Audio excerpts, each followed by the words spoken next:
Hello friends. Did you know nearly 80% of those who watch my videos aren't subscribed? If you enjoy these stories, please hit that subscribe button and leave a like. It really helps. Thank you for being here. By the way, where are you watching from? Let me know in the comments. The thermometer on my dashboard read -42 when I pulled out of the Dead Horse Depot that night. At those temperatures, the distinction between Celsius and Fahrenheit becomes almost meaningless. Cold is cold. The kind of cold that makes your diesel gel if you let the engine idle too long at the wrong RPM. The kind of cold that can kill you in 15 minutes if you step outside without proper gear. I'd been driving the Dalton Highway for 11 years, and I thought I understood what the Arctic could do to a man. I was wrong. My name is Rylan Merrick, and I haul freight for Polar Express Logistics out of Fairbanks. Mostly industrial equipment, drilling supplies, sometimes frozen goods for the camps up north. The Dalton is 400 miles of gravel, ice, and isolation, stretching from just north of Fairbanks all the way to Prudhoe Bay. In summer, it is brutal. In winter, it is something else entirely. Something that gets into your bones and stays there. That November, I was running a load of pipe fittings to a maintenance facility south of Coldfoot. Routine job. I had done it maybe 200 times before. The weather report said clear skies and moderate winds, which up here means you might actually be able to see the road in front of you. I left Dead Horse around 8 in the evening, planning to drive through the night and reach Coldfoot by morning. The northern lights were out, great curtains of green and purple rippling across the sky like something alive, beautiful and eerie at the same time. For the first 3 hours, everything was normal. The road was in decent shape, hard-packed snow with patches of glare ice that my chains could handle. I passed a few trucks heading north, exchanged the usual radio greetings, and settled into the rhythm of the drive. The heater was working well, I had coffee in my thermos, and the old country station out of Fairbanks was coming in clear enough to keep me company. Just another night on the Hall Road. It was somewhere around mile marker 230 that things started to feel different. I cannot point to any single moment when it changed.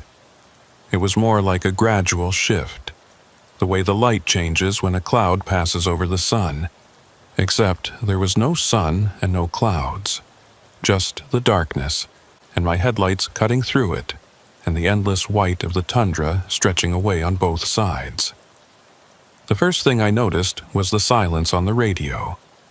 Channel 19 had been quiet for a while, which was not unusual at that hour, but this felt different. Heavier somehow. I tried calling out a few times just to see if anyone was around. Prior, Dead Horse southbound at 2:30. Anybody got their ears on? Nothing. Not even static. Just a flat, empty hiss that seemed to swallow my voice.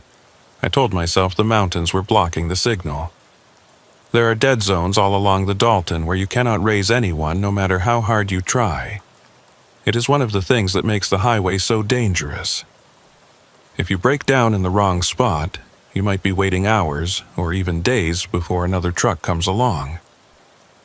But I had driven through those dead zones plenty of times before, and this did not feel the same. This felt like something was absorbing the radio waves, like something was listening but refusing to answer. The second thing I noticed was the cold, not the outside temperature, which was holding steady at -40-something, but the cold inside my cab. My heater was running full blast, same as always, but the warmth seemed thinner somehow, less substantial.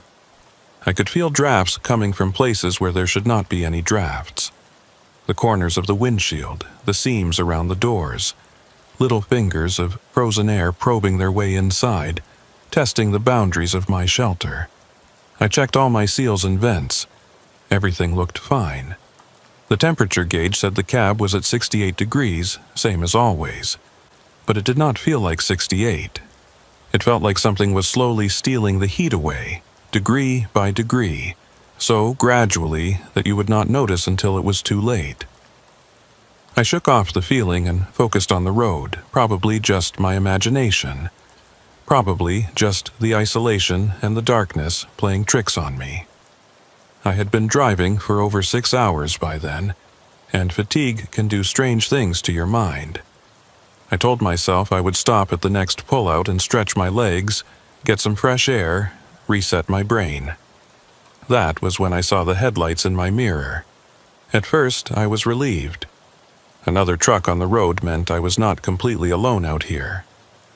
I watched the lights grow larger as the vehicle gained on me, and I moved over slightly to give them room to pass. But the lights did not pass. They settled in behind me, maybe a quarter mile back, and stayed there. I slowed down a little, thinking maybe they wanted to draft behind me for fuel efficiency. Some drivers do that on long hauls. But when I slowed, they slowed. When I sped up, they sped up, always maintaining that same distance, always those same twin points of light floating in the darkness behind me. I grabbed my radio and tried to raise them. Southbound truck behind me on the Dalton. This is Merrick in the blue Kenworth. You want to come on around me, or are you planning to follow me all the way to Fairbanks? I kept my tone light, joking. Just one driver talking to another. But there was no response. Just that empty hiss that seemed even flatter than before. Maybe their radio was out. It happens. I decided to pull over at the next wide spot and let them pass. There was a pullout coming up in about 2 miles, a place where the road widened enough for trucks to stop without blocking traffic. I put on my signal and started to slow down. The lights behind me went out. 1 second they were there, 2 bright points in my mirrors, and the next second they were gone. No gradual dimming, no turning away. Just gone, like someone had flipped a switch. I stared at my mirrors for a long moment, trying to understand what I was seeing. The road behind me was completely dark, empty, as if there had never been another truck there at all. I pulled into the pullout anyway and stopped. My hands were shaking slightly as I put the truck in park, and I told myself it was just the cold. I grabbed my flashlight and climbed down from the cab, the frozen air hitting me like a physical blow. My breath came out in thick white clouds that hung in the air for a moment before dissipating. The silence was absolute. No wind, no engine noise from another vehicle. No sound at all except the ticking of my own truck as the engine cooled. I walked back along the road, shining my flashlight into the darkness. The beam seemed weak out here, swallowed up by the night almost immediately. I could see maybe 50 feet before the light just gave up and faded into nothing. The road behind me was empty. No tire tracks except my own. No sign that another vehicle had been there at all. I stood there for maybe 5 minutes, feeling the cold seep through my layers, listening to the silence. The northern lights were still dancing overhead, but they seemed dimmer now, farther away. I had the sudden irrational feeling that I was being watched, that something out there in the darkness was looking back at me, waiting to see what I would do. I got back in my truck and sat there for a while with the engine running, trying to make sense of what had happened. Maybe I had imagined the whole thing. Fatigue hallucination. It was not unheard of on these long night runs. Your eyes play tricks. Your brain fills in patterns that are not there. I had probably seen a reflection from my own lights, or headlights from a truck on a parallel stretch of road, or something else that had a perfectly reasonable explanation. But I did not believe it. I had been driving too long to mistake a reflection for a real vehicle. Those lights had been following me, deliberately, and then they had vanished in a way that lights do not vanish. I thought about Joel Bracken.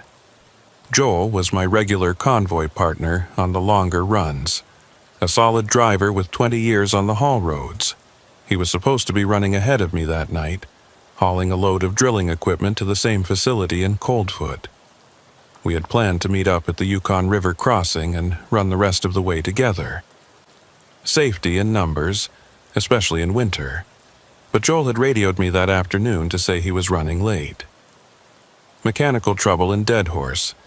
He would be a few hours behind me. I tried to raise him on the radio. "Joel, this is Rylan. You got your ears on, buddy?" Nothing. That same flat silence.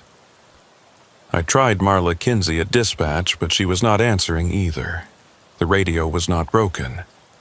I could hear the static the empty carrier wave. But no one was responding.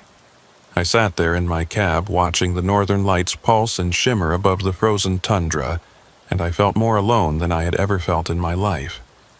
It was not just the isolation. I had been alone on the road plenty of times. This was something else. This was the feeling that the world I knew had somehow slipped away while I was not looking, and I was now in a place that looked the same but was not the same. A place where the rules were different. I checked my GPS unit. It was showing my position correctly, right there on the Dalton Highway about 30 miles north of the Yukon River. Everything looked normal on the screen. The route, the mile markers, the terrain. But the estimated time to Coldfoot was wrong. It should have said about 3 hours. Instead, it said 7 hours and 42 minutes. I stared at the screen, trying to understand. Maybe the system had recalculated based on traffic or road conditions. But there was no traffic out here, and the road conditions had not changed. I reset the unit and entered my destination again. This time, it said 4 hours and 15 minutes. I reset it again, 6 hours and 3 minutes. Each calculation different from the last, as if the distance to Coldfoot kept changing. I turned off the GPS and pulled back onto the road. I would navigate by mile markers like we used to do before all the electronic equipment.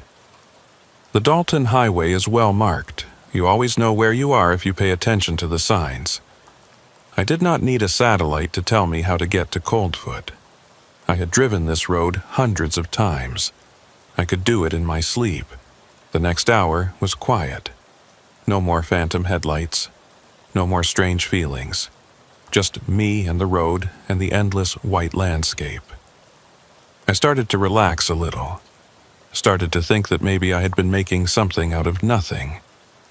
Stress and fatigue and too many hours alone in the dark. It happens to everybody eventually.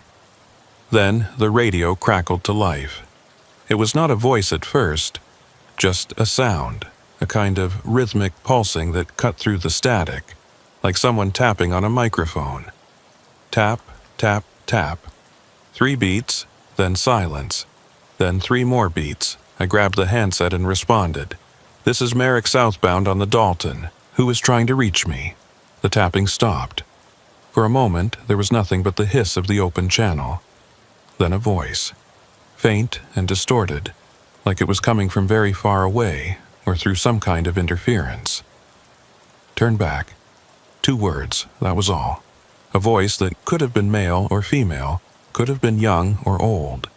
Impossible to tell through the static and distortion. But the words were clear enough. "Turn back." I keyed the microphone. "Say again, who is this?" "What do you mean, turn back?" The same voice, same flat tone. "Turn back, turn back. Turn back." It kept repeating over and over those 2 words on a loop. Like a recording, like a warning signal set to play automatically whenever someone reached a certain frequency.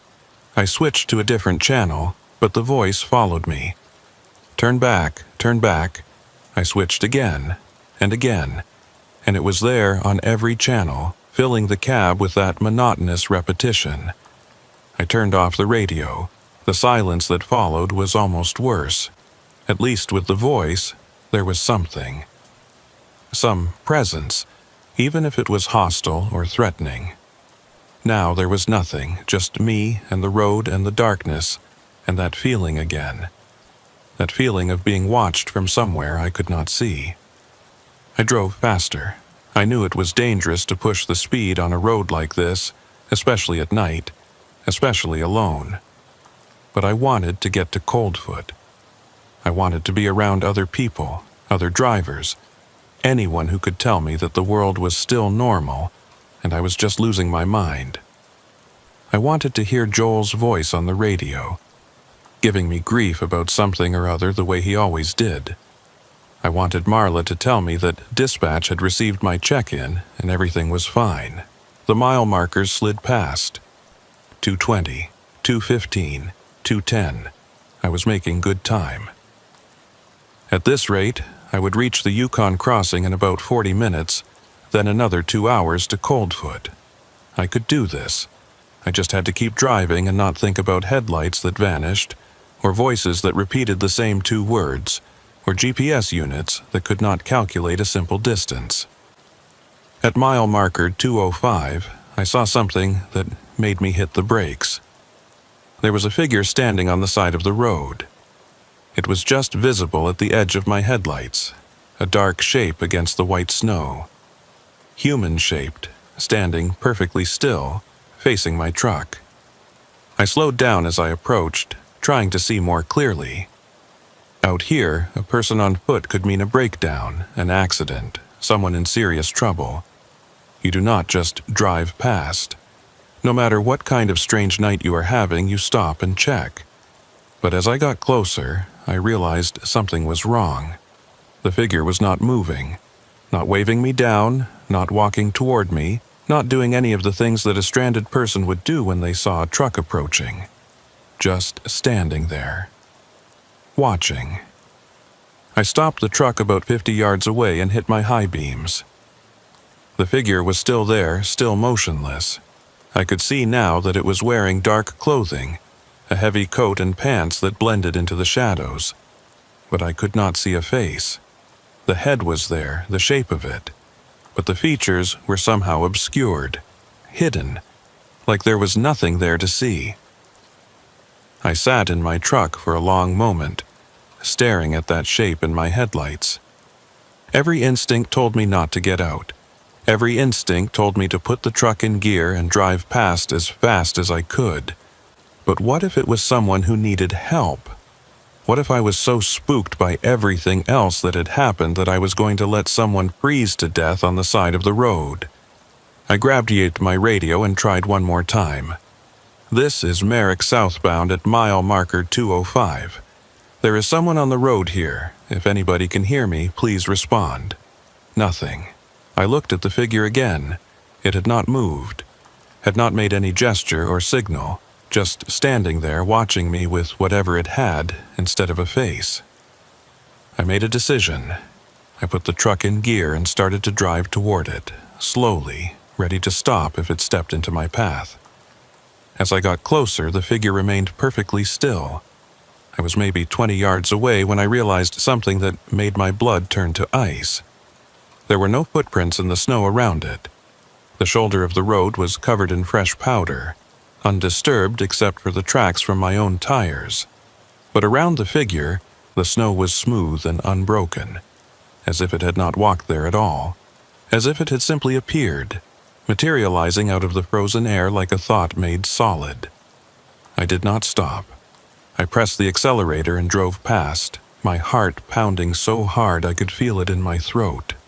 In my mirrors, I could see the figure turning to watch me go, that blank head rotating to follow my truck as I pulled away. I did not look back again. I kept my eyes on the road and drove. The mile markers kept coming. 200, 195, 190. I was getting closer to the Yukon crossing, closer to other people, other trucks, some kind of normalcy. I told myself I would be okay once I got there. Whatever was happening on this stretch of road, it would end once I reached the crossing. Things like this do not happen in places where other people can see. But even as I thought it, I knew it was not true. Whatever was out here with me tonight, it was not going to let me go that easily. I could feel it in the cold that kept seeping into my cab despite the heater. I could feel it in the silence on the radio. I could feel it in the way the darkness seemed to press against my windows, thick and heavy, like something trying to get in. And somewhere behind me, at the very edge of my mirrors, I thought I could see headlights again. Following. The headlights stayed with me for the next 20 miles. They never got closer and never fell back. Always that same distance, maybe a quarter mile, floating in my mirrors like two pale eyes. I tried everything.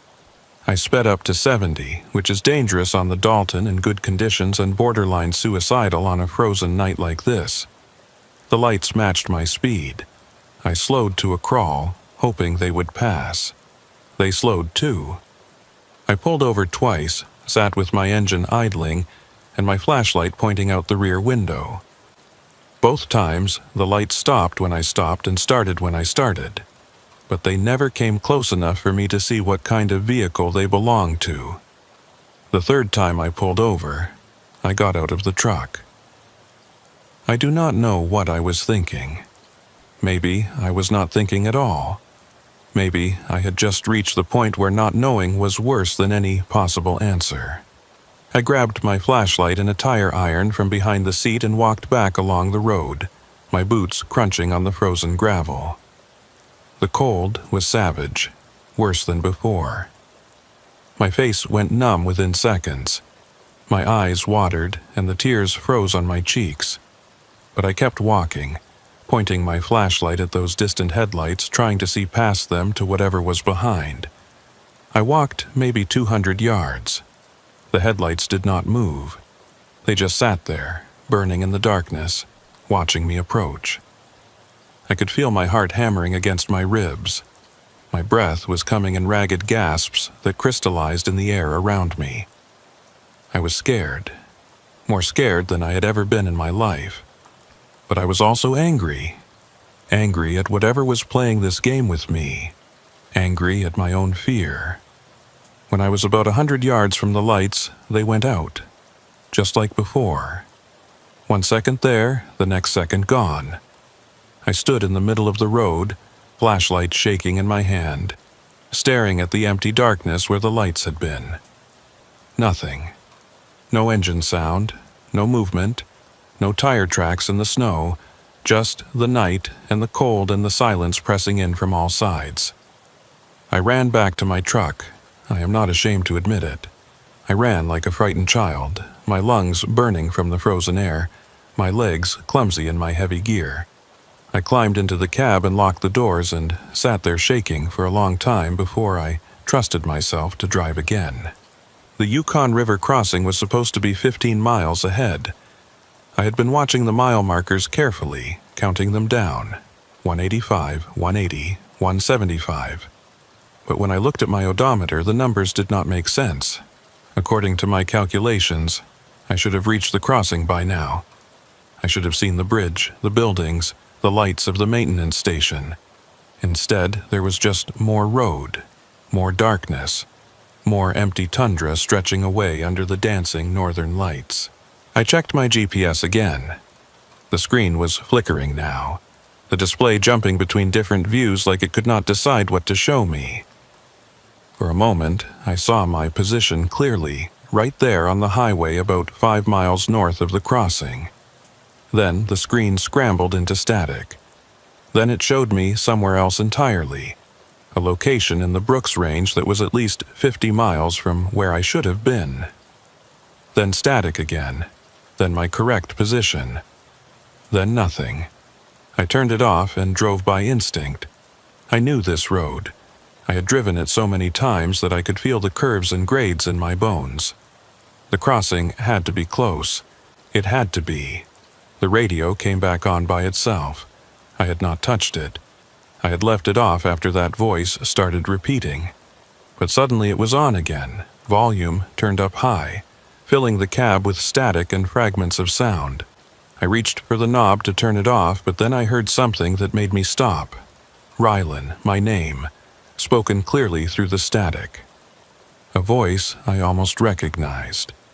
Rylan, this is Joel. Do you copy? Joel, my convoy partner, the man who was supposed to be running behind me tonight. I grabbed the handset so fast I almost dropped it. Joel, I read you. Where are you, buddy? I have been trying to raise you for hours. Static. Long seconds of nothing. Then his voice again, but different this time. Distorted. like it was being filtered through something that did not quite understand how human speech worked. "I am behind you, Rylan. I have been behind you the whole time." My blood went cold. I looked in my mirrors, but the road behind me was dark. No headlights. No sign of another vehicle. "Joel, I do not see you. What is your position?" "Right behind you." His voice was flat now, emotionless. "I have been following you since Dead Horse. Why did you not stop when I flashed my lights?" "I did stop," I said. "I stopped 3 times. There was no one there. I was there, Rylan. I am always there. Why will you not look at me?" The hairs on my arms were standing up. This was not Joel. Whatever was speaking through that radio, using that voice, it was not my friend. Joel had a wife and 2 kids in Fairbanks.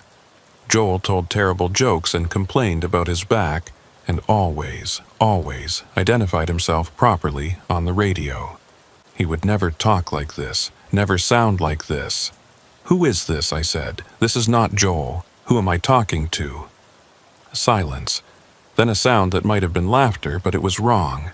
Too high-pitched, too long. Not a sound that a human throat would make. "You should have turned back, Rylan." The voice was different now, deeper, older.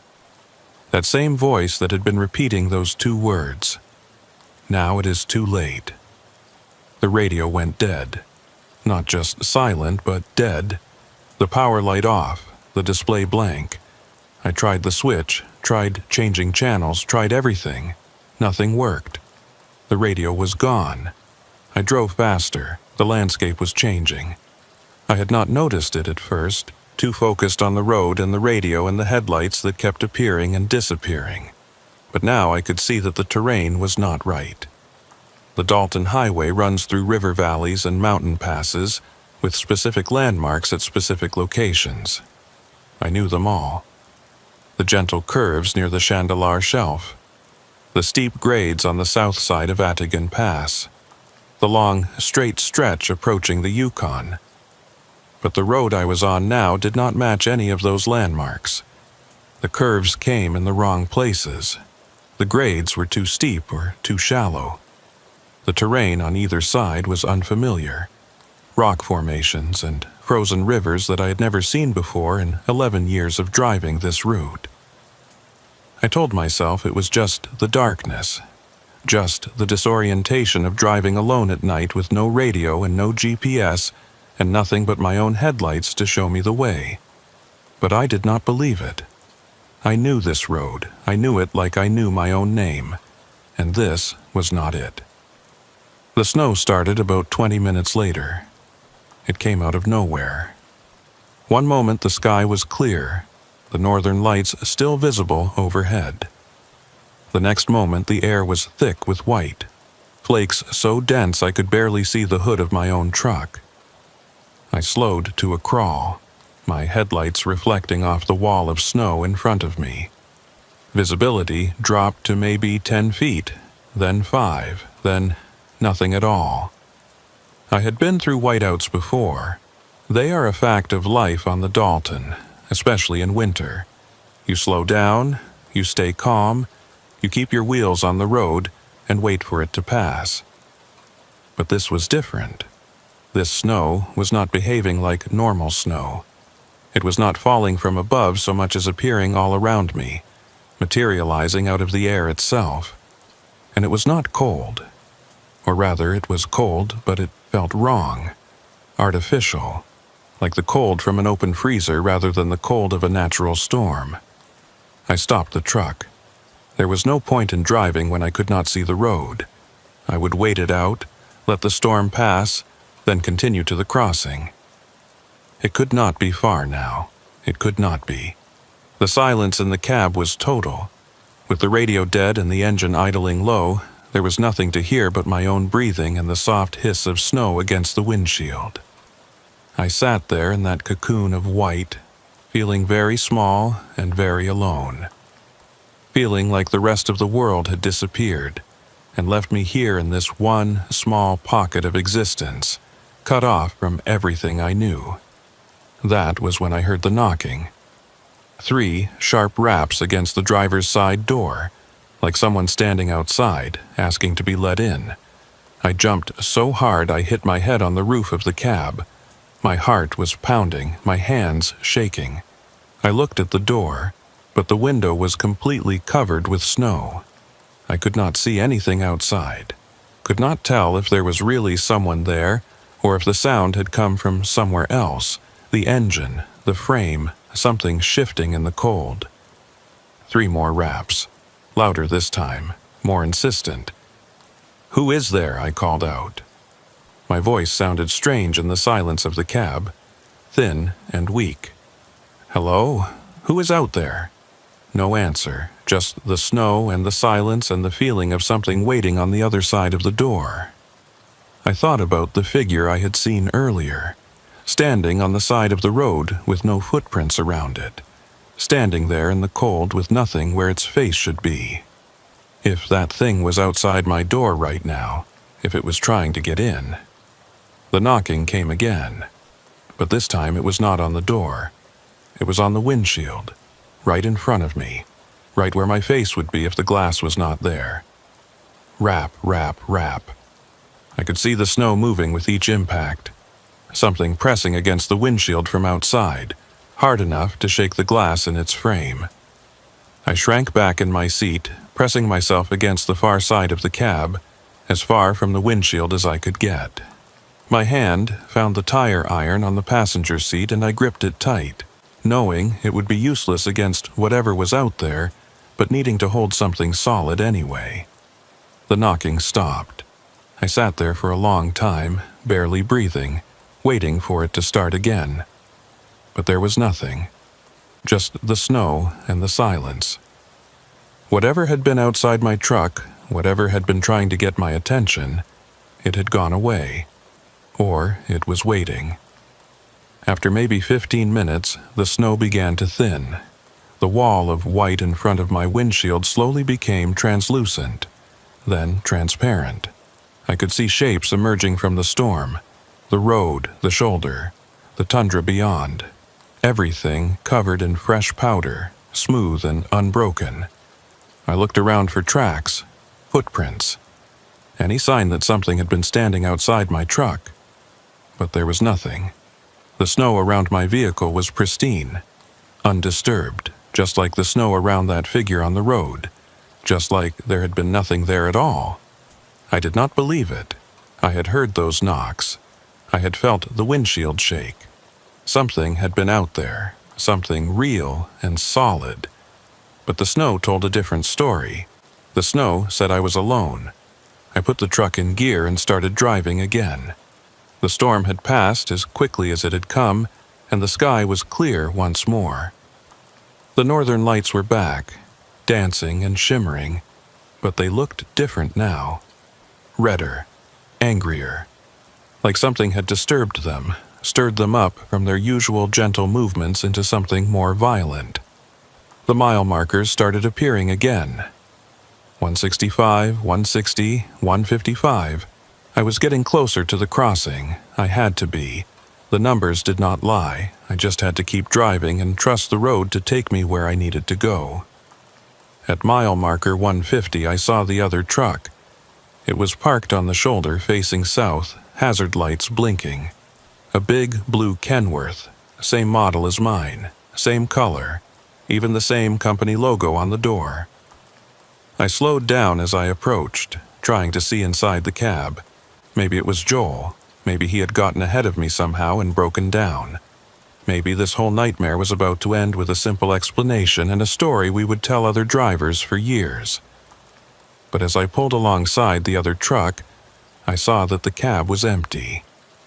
The door was hanging open, the interior light on, but there was no one inside. No driver, no passenger. Just an empty seat and a coffee cup sitting on the dashboard. Steam still rising from the liquid inside. I stopped my truck and sat there for a moment, looking at that other Kenworth, looking at the coffee cup. Whoever had been driving that truck had left very recently. So recently that their coffee was still warm. But where had they gone? There was nothing out here. No buildings, no shelter, no reason for anyone to step away from their vehicle. And in this cold, no one would leave their door hanging open, not for any reason. Not unless they had no choice. I should have driven on. I knew that. Every instinct told me to put my foot on the gas and get away from that empty truck with its open door and its steaming coffee, and its complete absence of any explanation. But I could not. I had to know. I had to understand what was happening on this road tonight. I climbed down from my cab and walked toward the other truck. The cold bit into me immediately, needles of ice piercing through my gear. My breath came out in thick white clouds. My boots crunched on the frozen snow. As I got closer, I could see more details. The truck was identical to mine in every way. Same year, same model, same configuration. Even the same scratches and dents that I had accumulated over years of driving these rough roads. I looked at the door, at the company logo painted there. Polar Express Logistics, my company. And below the logo, the truck number and the driver name. Merrick, my name. On a truck that was not mine. On a truck that was sitting empty on the side of the road with its door hanging open and its coffee still warm. I stood there in the cold, staring at that name, trying to make sense of it, trying to find some explanation that did not involve the impossible. A mistake, a coincidence, another driver with the same name. But even as I thought these things, I knew they were not true. This was not another driver. This was not a mistake. This was my truck. Somehow, impossibly, this was my truck sitting here on the side of the road. Which meant, I looked at my own truck, still idling a few yards away. Looked at the door, at the logo, at the name painted there. Merrick, the same. Both trucks the same. Both names the same. As if I had somehow split in two, and one version of me had kept driving, while another version had stopped here and walked away into the frozen night. Or, as if something else had copied my truck. Made a duplicate. A lure. I backed away from the empty Kenworth, my eyes scanning the darkness around me. Looking for movement. Looking for the driver who should have been there. Looking for whatever had made this copy and set it here for me to find. That was when I saw the footprints. They led away from the open door, across the shoulder, and out into the tundra. A single set of tracks, crisp and clear in the fresh snow. Human footprints, boot treads that looked exactly like the ones I was wearing. They went straight out from the truck, maybe 50 yards, and then they stopped. Just stopped. As if whoever had made them had walked out into the empty tundra and then vanished. Ceased to exist, been taken. I followed the tracks with my eyes, out to that point where they ended. The snow there was undisturbed, no sign of a struggle, no sign of anything at all. Just the footprints and then nothing. I ran back to my truck. I did not walk, I did not look back. I ran as fast as I could in my heavy gear, my breath tearing at my lungs, my legs burning. I climbed into the cab and slammed the door and locked it and put the truck in gear and drove. I did not look at the other Kenworth as I passed it. I did not want to see it again. I did not want to think about what it meant. The mile markers counted down. 145, 140, 135. I was flying now, driving faster than I should, faster than was safe. But I did not care. I needed to get to the crossing. I needed to find other people, other trucks, some proof that the world still existed beyond this nightmare stretch of road. At mile marker 130, the radio came back on. I had not touched it. The power light was still off, the display still blank, but sound was coming from the speakers. That same rhythmic tapping, that same signal, tap, tap, tap, and then the voice. "You found it, Rylan." The flat, inhuman tone. the words that were not quite words. You found what we left for you. Now you understand. Now you know what happens to drivers who do not turn back. I grabbed the handset and screamed into it. Who are you? What do you want from me? What is happening on this road? Silence. Then that sound that might have been laughter. The road takes what it needs, Rylan. It has taken so many. Drivers who came this way and never left. Drivers who are still here, still driving, still looking for the crossing that they will never reach. You could have turned back. You could have listened. But you did not. And now you are ours. The radio died again. Dead. Silent. Cold. I looked at the road ahead of me, at the endless darkness stretching out beyond my headlights. Looked at the mile markers counting down toward a destination that seemed to get farther away the closer I got. Looked at my mirrors, at the empty road behind me. Empty. No headlights. Not anymore. And somehow, that was the most frightening thing of all. I drove for another hour without seeing another vehicle. The mile markers kept counting down, but they had stopped making sense. 125, 120, 115. According to those numbers, I should have crossed the Yukon River 40 miles ago. I should have been well past Coldfoot by now, climbing toward Adigun Pass, leaving this nightmare behind. But the crossing never came. The bridge never appeared. Just more road, more darkness, more frozen tundra stretching away into nothing. I had stopped checking my odometer. The numbers there did not match the mile markers, and they did not match my own sense of how far I had traveled. Time had become slippery too. My dashboard clock said it was just past 3 in the morning, but it felt like I had been driving for days, weeks, like the night had stretched itself out around me and refused to end. The cold was getting worse. My heater was still running full blast, the fan on high, the temperature gauge showing 68 degrees. But the cab felt like an icebox. I could see my breath now, faint white clouds forming in front of my face. Frost was creeping across the inside of the windshield, delicate patterns of ice that spread a little further every time I looked. I scraped at them with my glove, but they came back within minutes. The cold was inside the truck now. Inside with me. I tried to think clearly, tried to figure out what to do. I could not go back. Whatever was behind me was worse than whatever was ahead. I could not stop. If I stopped, I would freeze. The only option was to keep driving, keep moving, and hope that eventually I would reach somewhere. Anywhere. Someplace that made sense. The fuel gauge was dropping faster than it should. I had filled up in Dead Horse before I left, topped off both tanks.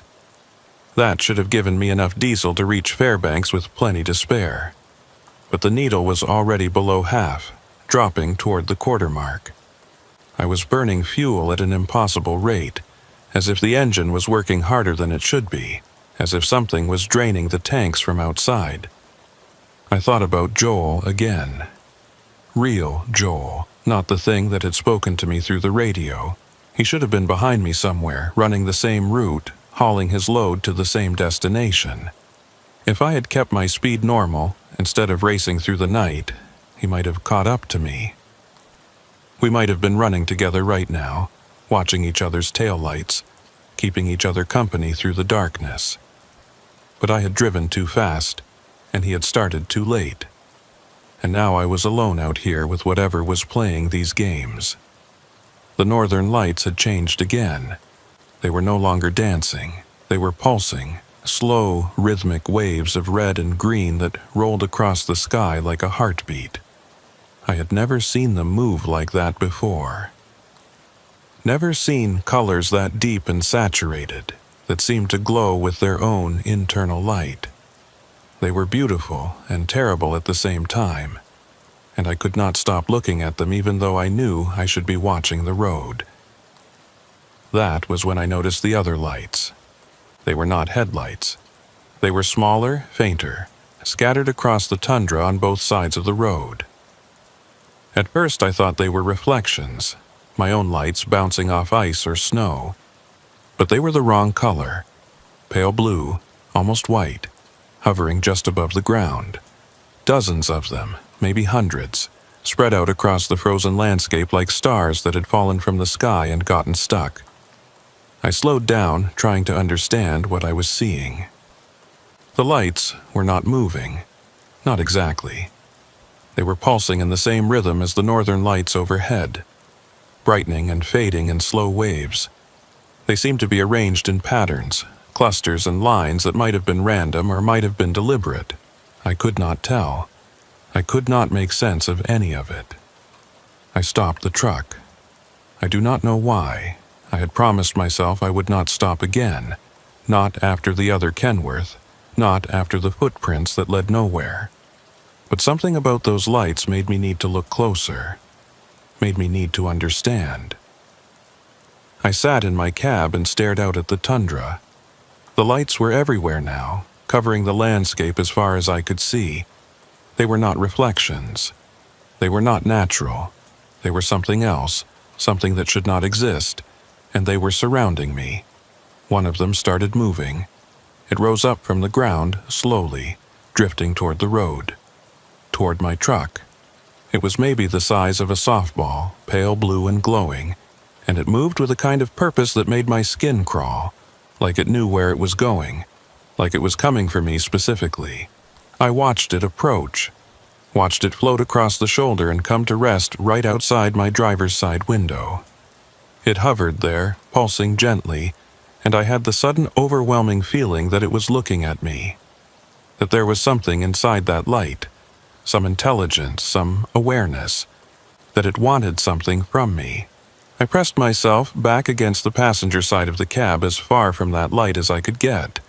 My hand found the tire iron again. My heart was hammering so hard I could feel it in my throat.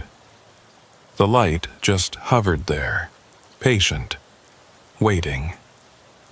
The cold in the cab got worse.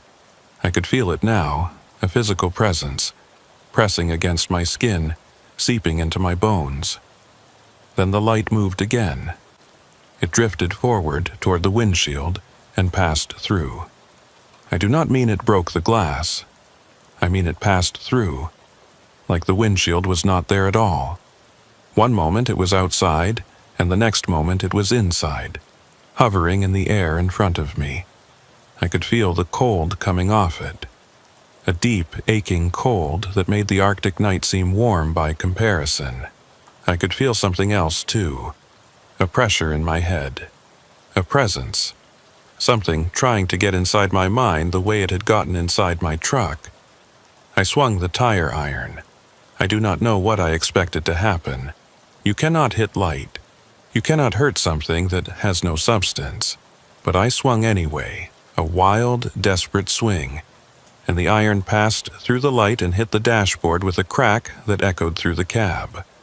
The light flickered, wavered. Then it drifted backward, through the windshield again, and rejoined the others outside. For a long moment, nothing happened. The lights just hung there, hovering over the tundra, pulsing in their slow rhythm. Then, all at once, they went out. Darkness, complete and total. The northern lights were gone too, leaving the sky black and empty. My headlights were the only illumination, two weak beams cutting through the night, showing me the road ahead and nothing else. The cold in the cab began to ease, slowly, degree by degree. The frost on the windshield started to melt. I sat there for a long time, shaking, trying to process what had just happened. The light had come inside my truck. It had been in here with me, and it had tried to do something, tried to get into my head, tried to make contact or take control or I do not know what. If I had not swung at it, if I had just sat there and let it, I did not want to think about that. I put the truck in gear and started driving again. The road ahead was dark and empty. The tundra on either side was dark and empty. Everything was dark and empty. and I was the only thing moving through this frozen void, this place that was not quite the world I knew. The radio came on again. I flinched when I heard the static, my hands jerking on the wheel. But this time it was not the flat voice or the tapping signal. This time it was something else, something that made me lean forward and turn up the volume even though every instinct told me not to. It was music, old music. Country music from decades ago, scratchy and faint like it was being broadcast from very far away. I recognized the song. It was one my father used to play when I was a kid, a Hank Williams tune about loneliness and the open road. I sat there listening to it, this ghost of a song drifting through the static, and for a moment I almost felt okay, almost felt like things might be normal again. Then the song stopped mid-verse and the voice came back. Rylan Merrick, southbound on the Dalton Highway, November 17th. Do you know what day it is, Rylan? I grabbed the handset. What do you mean what day it is? It is November 17th. I left Dead Horse 6 hours ago. Silence. Then that sound that was almost laughter. 6 hours. Is that what you think? Is that what your clock tells you? I looked at the dashboard. The clock still said 3:15. The same time it had said when I looked at it half an hour ago. The same time it had said when I looked at it an hour before that. The numbers were not changing. The clock had stopped. How long? I said into the handset. How long have I been out here? Long enough. The voice was different now, softer, almost sad.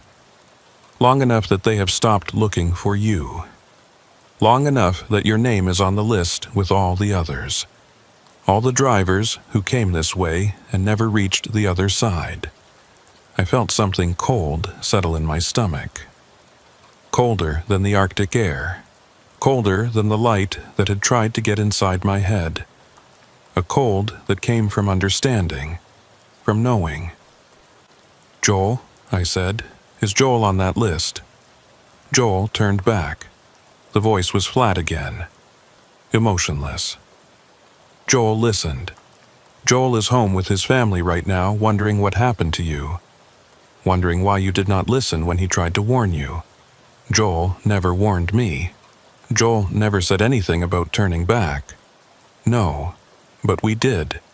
We warned you, and you did not listen. None of you ever listen. You think the road belongs to you. You think you can drive through any night and reach the other side. But the road does not belong to you, Rylan. You belong to the road. The radio went silent. I drove on. I did not know what else to do. The mile markers had stopped appearing. The road just went on, straight and flat and endless. I could not see any landmarks, any signs, anything that would tell me where I was or how far I had to go. Just the road and the darkness and my headlights pushing back the night. The fuel gauge was almost on empty now.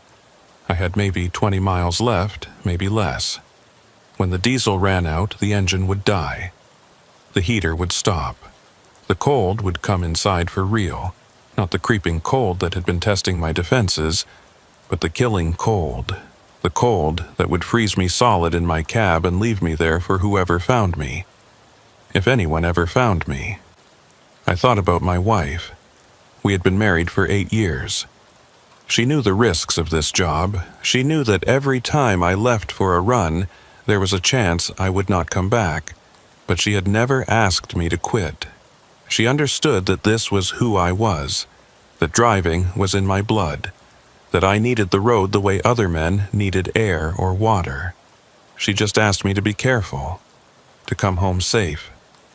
I was not going to come home safe. I knew that now. Whatever was happening on this road tonight, it was not going to let me go. It had taken too many others. It was not going to make an exception for me. The engine coughed. I looked at the fuel gauge. The needle was below the red line now, down in the zone where the tanks were supposed to be empty. But the engine kept running, coughing and sputtering, fighting to stay alive. I nursed the throttle, trying to coax every last drop of diesel through the injectors, trying to make it just a little farther. A light appeared ahead, not the pale blue lights from the tundra. This was different. Yellow. Warm. The kind of light that comes from buildings and windows and places where people live. I sat up straighter, hardly daring to believe it. A light meant a town, a station, a shelter. A light meant other people. A light meant I was not alone. The engine coughed again, harder this time, and the truck began to slow. I pressed the accelerator, but there was nothing left to give. The diesel was gone. The engine was running on fumes and faith, and neither of those would last much longer. The light was getting closer. I could see the shape of a building now, a low structure with windows and a door and smoke rising from a chimney. A roadhouse. One of the old roadhouses that used to be scattered along the Dalton before most of them closed down. I had heard stories about them, these relics from the pipeline days, but I had never seen one still operating. Never even knew any were left. The engine died when I was maybe 100 yards from the building. The truck rolled to a stop, silent, dark. The heater fan wound down and stopped. The cold began to come in immediately, fingers of ice reaching through every crack and seam. I had minutes, maybe less, before the cab became a freezer. I grabbed my coat and my flashlight and climbed down from the truck. The cold hit me like a wall, so intense it took my breath away. I could feel my skin tightening, my lungs burning. The roadhouse was 100 yards away. I just had to make it 100 yards. I started walking, running. My legs were stiff from hours in the cab, and my gear was heavy, and the cold was doing everything it could to stop me. But the light was there, warm and yellow and real, and I kept my eyes on it and did not look back.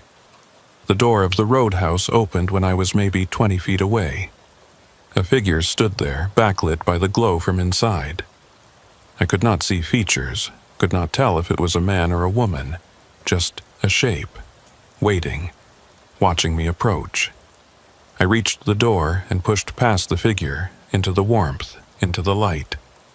I stood there gasping, shaking, feeling the heat soak into my frozen body, feeling like I had been saved, like I had made it, like the nightmare was finally over. Then I turned around and looked at the figure who had opened the door, and the nightmare got worse. The man standing in the doorway was wearing my face. Not a similar face, not a family resemblance. My face. The same eyes, the same jaw, the same scar above the left eyebrow, where I had cut myself on a truck mirror 15 years ago. He was wearing the same clothes I was wearing, the same coat, the same boots. He was looking at me with an expression I had seen in my own mirror 1,000 times. That mixture of exhaustion and weariness that comes from too many hours on the road. I stumbled backward, away from him, and hit a table behind me. The impact knocked over a coffee cup and I heard it shatter on the floor, but I did not look down. I could not take my eyes off the thing that looked like me. It smiled, my smile. The crooked one that my wife always said made me look like I was getting away with something. "You made it," it said, my voice. Exactly my voice, down to the slight rasp I get when I have been talking too long or breathing too much cold air. "We were not sure you would. Most of them do not make it this far." I tried to speak, but nothing came out. My throat was frozen. My whole body was frozen, and not from the cold. The thing that looked like me stepped closer. I could see now that it was not perfect. The details were right, but there was something wrong with the way they fit together. The proportions were slightly off. The movements were too smooth, too fluid, like something that had learned to imitate a human being but did not quite understand how the pieces were supposed to work. "You have questions," it said. "They always have questions. But the questions do not matter. The answers do not matter. The only thing that matters is that you are here now, with us." I found my voice. "What are you?" It tilted its head. that gesture I make when I am thinking about something. We are what the road makes. We are the drivers who did not turn back. We are the ones who kept going when we should have stopped, who pushed through when we should have listened. We are you, Rylan. Or we will be. I looked around the roadhouse for the first time. It was old, run down, the kind of place that had not seen maintenance in decades. The furniture was covered in dust. The windows were dark and grimy. There were other people sitting at tables and standing along the walls, and every single one of them was looking at me. Men and women of different ages, different builds, different faces. But they all had that same wrongness, that same sense of pieces that did not quite fit. And on the wall behind the bar, there were photographs. Dozens of them, maybe hundreds, pinned up in overlapping layers. Photographs of trucks. Kenworths and Peterbilts and Freightliners, old models and new models, all of them parked on the side of a road that looked like the Dalton Highway. And in front of each truck, a driver, posing, smiling, looking at the camera like they had just finished a successful run and wanted to commemorate the moment. I recognized some of the faces from missing persons reports. Drivers who had disappeared on the haul roads over the years. Drivers whose trucks had been found empty and abandoned, whose families had never learned what happened to them. They were all here, all on that wall, all smiling at the camera like nothing was wrong. You will be on the wall too, the thing with my face said. Everyone ends up on the wall eventually. It is not so bad.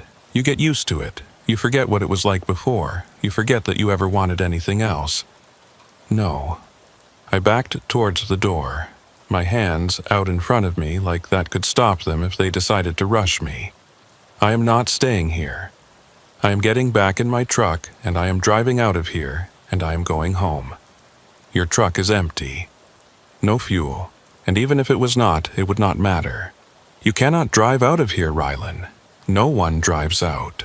The only way out is to walk, and no one survives the walk. The cold takes them. It always takes them. The other figures in the roadhouse were moving now, drifting closer, surrounding me. I could see their faces more clearly and the wrongness was more obvious up close. Skin that was too smooth. Eyes that did not blink. Mouths that smiled but did not quite match the expressions above them. They were copies. Imitations. Things that wore human faces but were not human anymore. I hit the door with my back and grabbed the handle. The thing with my face shook its head. You will die out there. The cold is -50 tonight and your truck is dead. You would not make it a mile. Stay here. Stay with us. It is warm here. It is safe. Safe. I looked at those faces, those wrong smiling faces, and I thought about what it would mean to stay, to become one of them, to forget my wife, my life, everything I had been before I took this run, to end up on that wall with all the others smiling at a camera, frozen in a moment that would last forever. I opened the door. The cold hit me like a physical assault, so intense that I gasped and felt the air freeze in my lungs. The thing with my face called out behind me, words I could not understand over the roar of blood in my ears. I did not look back. I stepped out into the night and pulled the door shut and started walking. My truck was a dark shape on the road ahead of me, dead and silent. I walked past it without stopping. There was nothing for me there.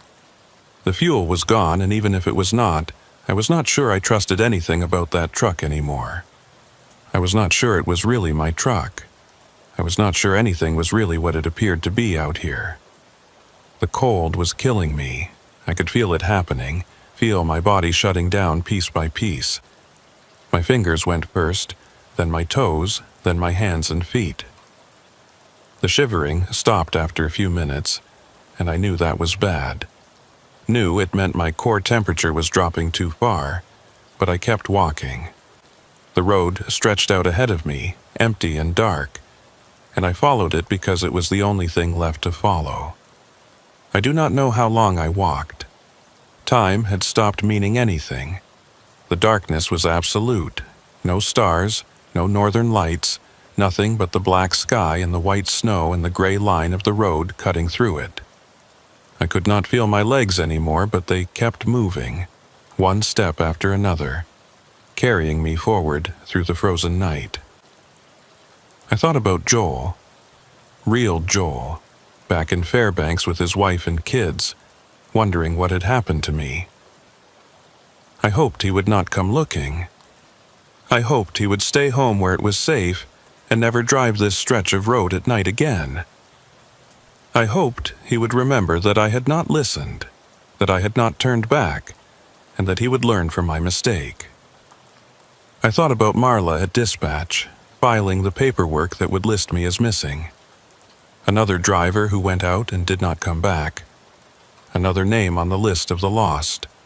Another family left wondering. I thought about my wife.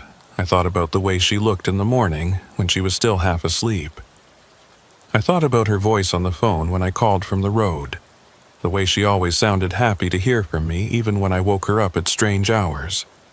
I thought about all the things I should have said to her and never did, all the moments I should have appreciated and let slip past.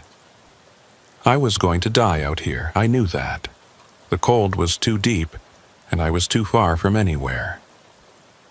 But I kept walking because the alternative was to go back to that roadhouse and become one of those things with the wrong faces and the empty smiles. At least this way I would die as myself. At least this way I would not end up on that wall. The lights appeared when I was about to give up. Not the pale blue lights from the tundra. Not the yellow glow of the roadhouse. These were different. Brighter. Moving. Headlights coming toward me from the south. I stopped in the middle of the road and watched them approach. Part of me thought it was another trick. Another lure like the truck that had been a copy of mine. But part of me was too tired and too cold to care anymore. If it was a trick, then it was a trick. At least it would be over. The truck stopped in front of me. A big Peterbilt, red and chrome, with running lights blazing and a CB antenna on the roof. Real. Solid. The most beautiful thing I had ever seen. The driver's door opened and a man climbed down. He was big, broad-shouldered, with a gray beard and a weathered face. He looked at me standing there in the road, and his expression went from surprised to concerned to something like fear. "Jesus Christ," he said. "How long have you been out here? You look half dead." I tried to answer, but my mouth would not work. The cold had gone too deep. I could not feel anything anymore, could not make my body do what I wanted it to do. The man grabbed me and half carried me to his truck, boosting me up into the cab. The heat inside was overwhelming, painful, like being stabbed with 1,000 needles as my frozen skin started to come back to life. I sat there shaking and gasping while the driver got back behind the wheel and put the truck in gear. "I'm taking you to Coldfoot," he said. "There's a medical station there. We need to get you looked at. What happened to your truck?" I tried to tell him, tried to explain about the lights and the radio and the roadhouse with the wrong people, but the words would not come out right. They kept getting tangled up, mixed together, and I could see from his expression that I was not making any sense. "It is okay," he said. "Just rest. We will get you sorted out at Coldfoot." I leaned back in the seat and closed my eyes.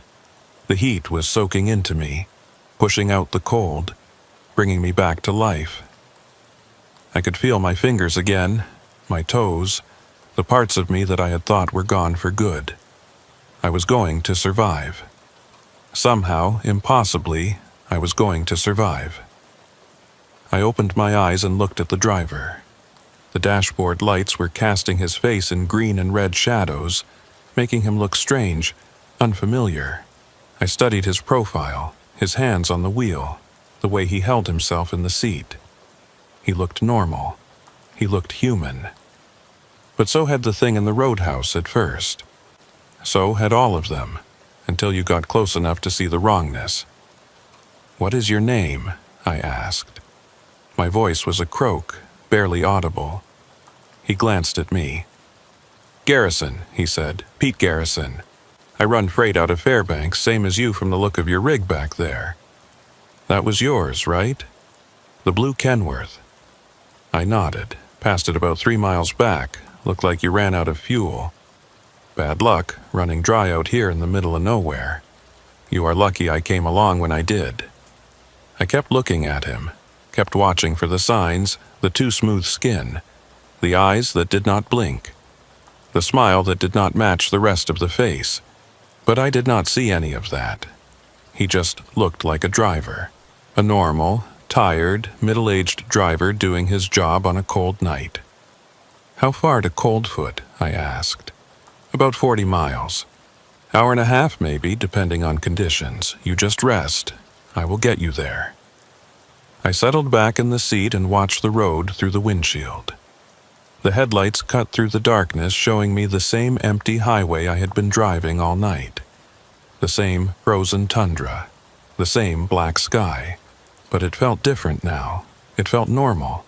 Like I had crossed back over from wherever I had been into the world I knew. The mile markers started appearing again. 95, 90, 85. Counting down toward Coldfoot, toward safety, toward the end of this nightmare. I watched them pass and I let myself believe that it was really over. That I had made it. That I was going home. We reached Coldfoot just as the sky was starting to lighten in the east. The little cluster of buildings appeared around a bend in the road, lights glowing in the windows, smoke rising from chimneys. Real buildings, real people. I had never been so happy to see a truck stop in my life.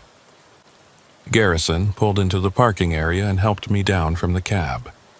There were other trucks there, other drivers moving around, the ordinary bustle of a highway rest stop in the early morning. I stood there in the cold and breathed it in, this beautiful mundane reality that I had thought I would never see again. "Medical station is over there," Garrison said, pointing to a small building at the edge of the lot. "Get yourself checked out. That was a close call you had tonight." I thanked him. I tried to find words for what he had done, for what it meant that he had come along when he did, but nothing seemed adequate. He just nodded like it was nothing, like any driver would have done the same thing and climbed back into his truck. I watched him pull out of the lot and head north toward Dead Horse, toward the road I had just escaped. His taillights dwindled in the distance and then disappeared around a curve, and he was gone. The medical station patched me up. Mild frostbite on my fingers and toes, some hypothermia, nothing permanent. They asked me what had happened, and I told them I had run out of fuel and had to walk. I did not tell them about the lights or the radio or the roadhouse. I did not tell them about the thing that had worn my face. They would have thought I was crazy. Maybe I was crazy. Maybe the whole night had been a hallucination brought on by cold and exhaustion and too many hours alone in the dark. I called my wife from the station phone. She cried when she heard my voice. She had been worried when I did not check in, had been calling dispatch every hour looking for updates. I told her I was okay. I told her I loved her. I told her I would be home soon. Then I called Marla at dispatch to report what had happened. She was relieved that I was safe, but she was also confused. "Your truck is at Coldfoot," she said. "It arrived about 2 hours ago. One of our other drivers brought it in. Said he found it on the side of the road with the engine running and no one inside. Figured you had caught a ride with someone and he should not leave it out there." I felt something cold move through me that had nothing to do with the weather. "What driver?" I said. "Who brought it in?" She checked her records. "Pete Garrison. He runs the Dead Horse route, same as you. Said he tried to raise you on the radio but did not get any answer, so he just drove your truck to Coldfoot and left it in the lot." I went outside and looked at the parking area. My truck was there. The blue Kenworth. sitting in a spot near the fuel island looking exactly the way it had when I left Dead Horse a lifetime ago. I walked over to it slowly, my heart pounding, my hands shaking. The cab was empty. The keys were in the ignition. The fuel gauge was showing full. Full. Like it had never been empty at all, like the whole night of driving and running out of diesel and walking through the frozen dark had never happened. I climbed inside and sat in the driver's seat. Everything was the same. Everything was exactly the way I had left it. My coffee thermos in the cup holder, my logbook on the dash, my coat hanging on the hook behind the seat. The coat I was wearing right now. The coat I had been wearing all night. I looked at the coat on the hook. I looked at the coat I was wearing. They were the same coat, the exact same coat. Something on the dashboard caught my eye. A photograph tucked into the corner of the windshield where the sun visor meets the glass. I pulled it out and looked at it. It was a picture of me, standing in front of my truck on the side of a road that looked like the Dalton Highway, smiling at the camera, looking like I had just finished a successful run and wanted to commemorate the moment. I had never taken that photograph. I had never seen it before.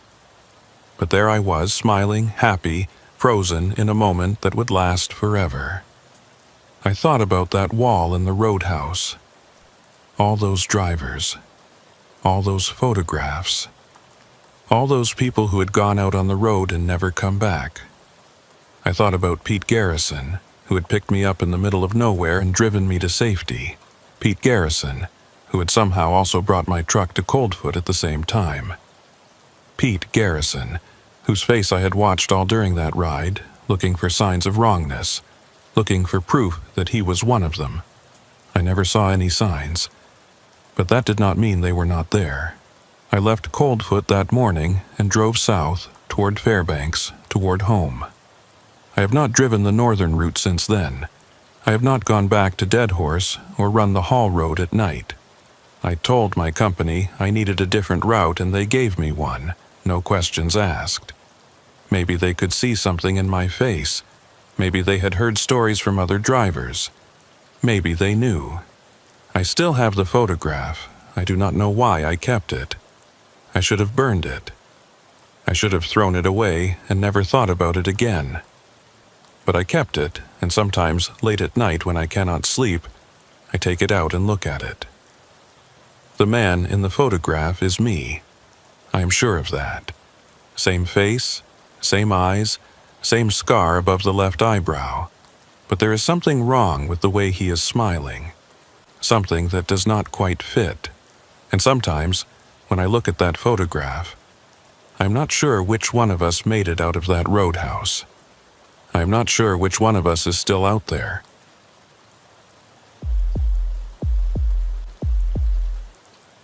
The ice road across Great Slave Lake was supposed to be closed.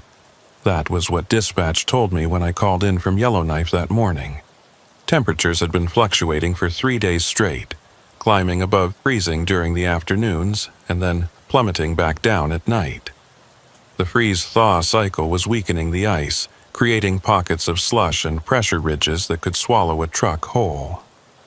The territorial government had shut down the crossing until conditions stabilized. No exceptions. But I had a load of mining equipment that needed to reach a diamond operation on the far side of the lake, and every day of delay was costing somebody a lot of money. The dispatcher, a woman named Corinne, who had been running freight logistics in the Northwest Territories for 20 years, told me there might be another way. An older route that followed the eastern shore of the lake instead of cutting straight across. It added 6 hours to the trip and the road was rough, but it was still open. Technically, I should have waited. I knew that even then. But I had been driving ice roads for 9 years, and I had developed the kind of confidence that comes from surviving things that should have killed you. I had driven through whiteouts that reduced visibility to 0. I had crossed ice that groaned and cracked beneath my wheels. I had spent nights in my cab at 50 below, listening to the metal contract and wondering if the engine would start in the morning. I thought I knew what the North could do. I thought I was ready for anything. My name is Dawson Pike, and I was wrong. I left Yellowknife around noon, heading northeast on the winter road toward the lake. The sky was overcast, a flat, gray ceiling that seemed to press down on the landscape and squeeze out all the color.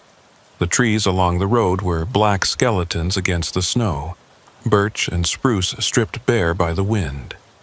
There was no traffic. I had the road to myself, just me and 40 tons of drilling equipment and the silence of the northern bush.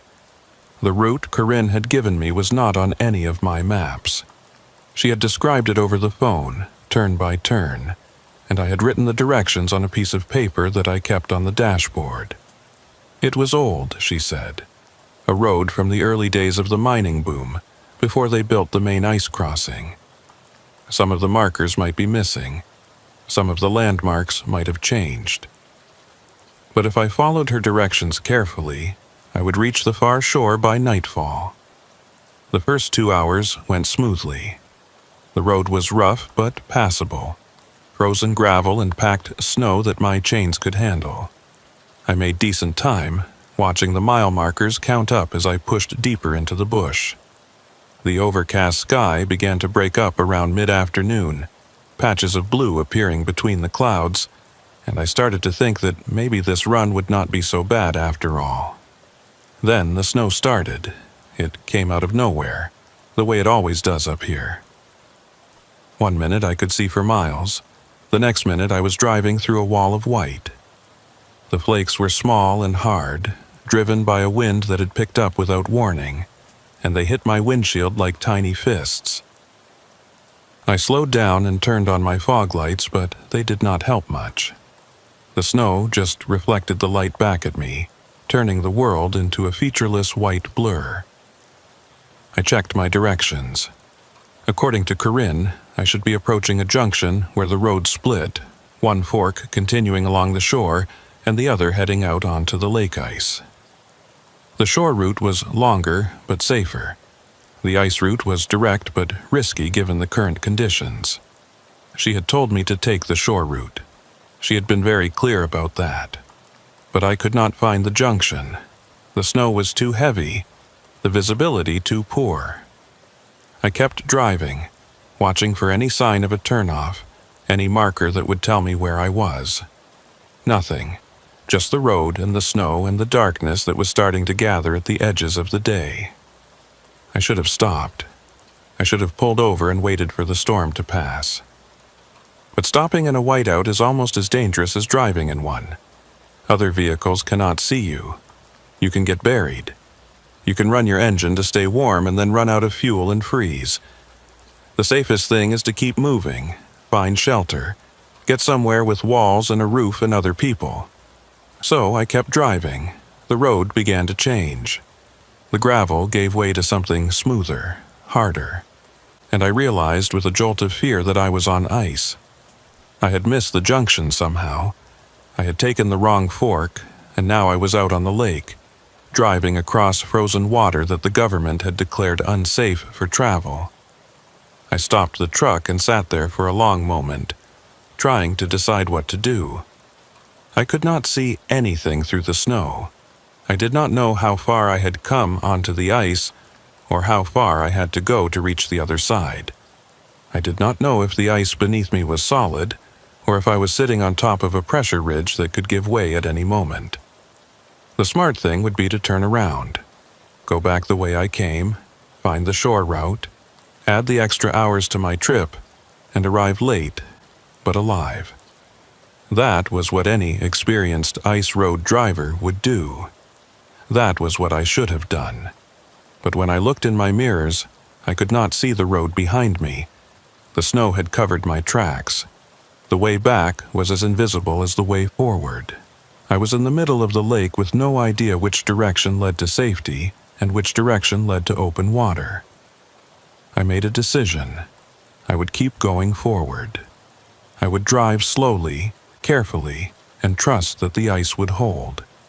The mining operation was on the far side of the lake. If I kept heading northeast, I would eventually reach it. I just had to stay calm and stay on course. The first sign of trouble came about 20 minutes later. I heard it before I felt it. A deep, groaning sound from somewhere beneath me, like a giant waking up from a long sleep. The ice was talking.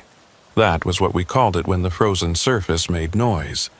Usually it was just thermal expansion, the ice adjusting to temperature changes, nothing to worry about. But this sound was different.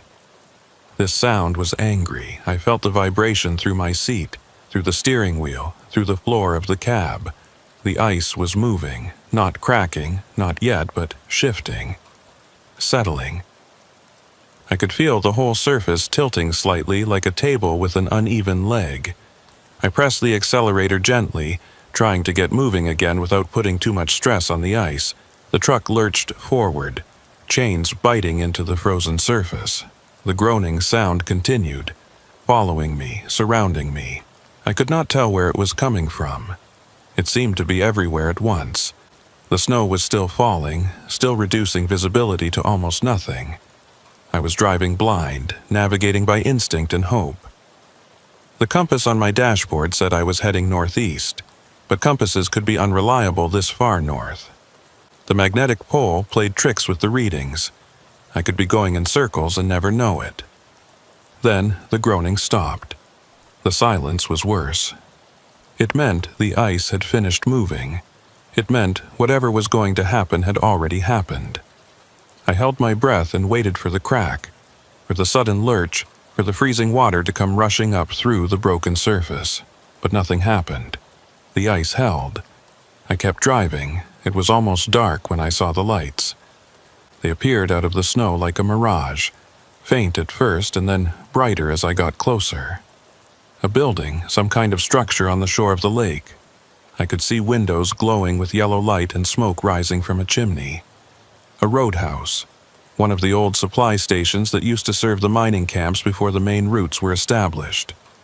I did not know there was a roadhouse on this part of the lake. Corinne had not mentioned it. But I was not going to question my luck. I needed to get off the ice. I needed shelter, warmth, a chance to wait out the storm and figure out where I was. I turned toward the lights and drove. The shore came up faster than I expected. One moment I was on ice, the next moment I was climbing a shallow bank onto solid ground. The roadhouse was just ahead. A long, low building made of logs and corrugated metal. It looked old, decades old, but the lights were on and smoke was coming from the chimney. Someone was there. Someone who could help me. I parked my truck in front of the building and climbed down from the cab. The wind hit me immediately, driving snow into my face and stealing my breath. I pulled my hood up and walked toward the door, my boots crunching on the frozen ground. There was no sign, no name on the building. Just a plain wooden door with a small window set into it. I knocked, no answer. I knocked again, harder, still nothing. I tried the handle and the door swung open. The inside of the roadhouse was warm. That was the first thing I noticed. Warm and dry and lit by oil lamps that cast flickering shadows on the walls. There was a main room with a counter and some tables and chairs, and a hallway leading back to what I assumed were private rooms. A fire was burning in a stone fireplace at the far end of the room, but there was no one there, no staff behind the counter, no customers at the tables. The place was empty. "Hello," I called out. "Anyone here?" No answer, just the crackle of the fire and the moan of the wind outside. I walked further into the room, looking around. The roadhouse was old but well-maintained. The furniture was simple but solid. There were photographs on the walls, black and white images of trucks and drivers from decades past. Men in heavy coats standing next to machines that looked primitive compared to what we drove now. Pioneers of the ice roads, the ones who had come before. I found a guest book on the counter and flipped through it. The entries went back years. Names and dates and brief comments about road conditions and weather. Most of them were from drivers passing through on the old route, the same route I was trying to take. But the most recent entry was from 3 years ago. No one had signed in since then. That was strange. If the roadhouse was abandoned, who had lit the fire? Who had turned on the lamps? Who was keeping this place warm and ready for guests? "Hello?" I called again. My voice sounded thin in the empty room. "Is anyone here?" I heard a sound from the hallway. A door opening and closing. Footsteps. A woman emerged from the back of the building. She was middle-aged, with gray hair pulled back in a bun and a weathered face that spoke of years in the north. She was wearing an apron and wiping her hands on a cloth, like she had been in the middle of preparing food. "Sorry," she said. "Did not hear you come in. Storm is loud tonight." I apologized for barging in and explained my situation. Lost on the ice crossing, caught in the whiteout, looking for shelter until the storm passed. She nodded like she had heard the story before. "Happens more than you would think," she said. "Drivers miss the junction, end up on the old route, find their way here. You are lucky you saw the lights. Not everyone does." I asked her name. "Maeve Cotter," she said. She ran the roadhouse with her husband, had been doing it for almost 30 years. I did not ask where her husband was. Something in her tone suggested I should not. She offered me food and a room for the night. I accepted gratefully. While she went to prepare something in the kitchen, I sat at one of the tables near the fire and tried to warm up. The heat felt good on my face and hands, but I could not shake the chill that had settled into my bones. It was not just the cold from outside, it was something else. Something about this place. I looked at the photographs on the walls again. The drivers in those pictures were all smiling, posing proudly next to their trucks. But there was something wrong with the images. Something I could not quite identify. The men looked happy, but their eyes did not match their smiles. They looked tired, worn down, like they had been driving for a very long time and had forgotten how to stop. Maeve came back with a bowl of stew and some bread. I thanked her and started eating. The food was good, hot and filling, exactly what I needed after hours on the road. She sat across from me and watched me eat, not saying anything, just watching. It made me uncomfortable, but I did not know how to ask her to stop. "The rooms are down the hall," she said when I finished. "Second and third doors on the right. Take whichever one you want. But do not go in the room at the end. That one stays locked." I asked her why. She did not answer for a long moment, just looked at me with those tired eyes that seemed to see more than they should. "There was a driver," she said, finally. "Years ago. He came through here just like you, lost on the ice, looking for shelter. We gave him a room. That room. But he was not right. Something had happened to him out on the lake, something that changed him. He stayed in that room for 3 days. Would not come out, would not eat, would not talk to anyone. And then one morning he was gone. Door was still locked from the inside, but he was gone. We have not opened it since." I stared at her. That was not possible. A locked room, a man who disappeared. It sounded like a ghost story, the kind of thing drivers told each other to pass the time on long hauls. Maeve seemed to read my thoughts. "Believe what you want," she said, "but stay out of that room, for your own sake." I finished my meal and took my bag down the hall. The second room was small but clean, with a bed and a dresser and a window that looked out onto the storm.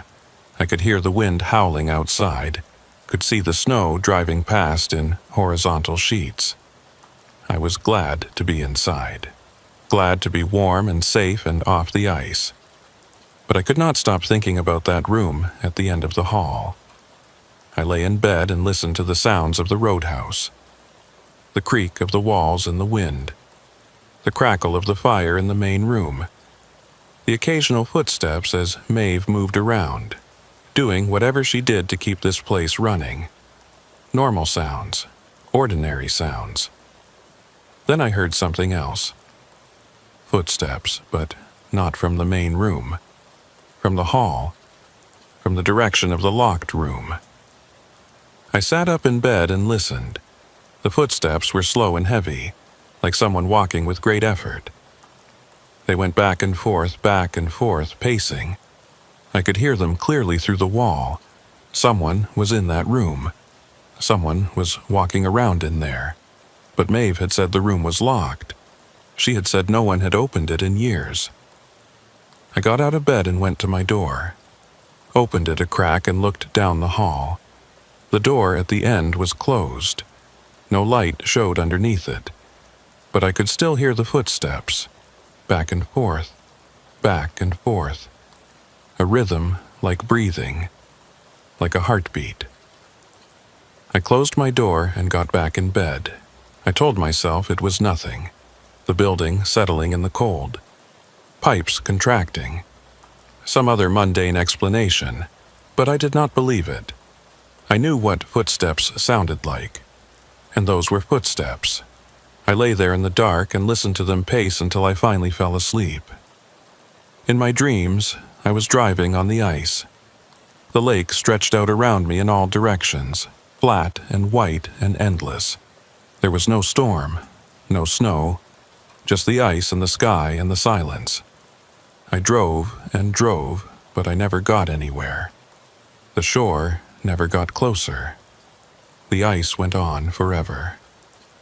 And somewhere behind me, something was following. I could not see it.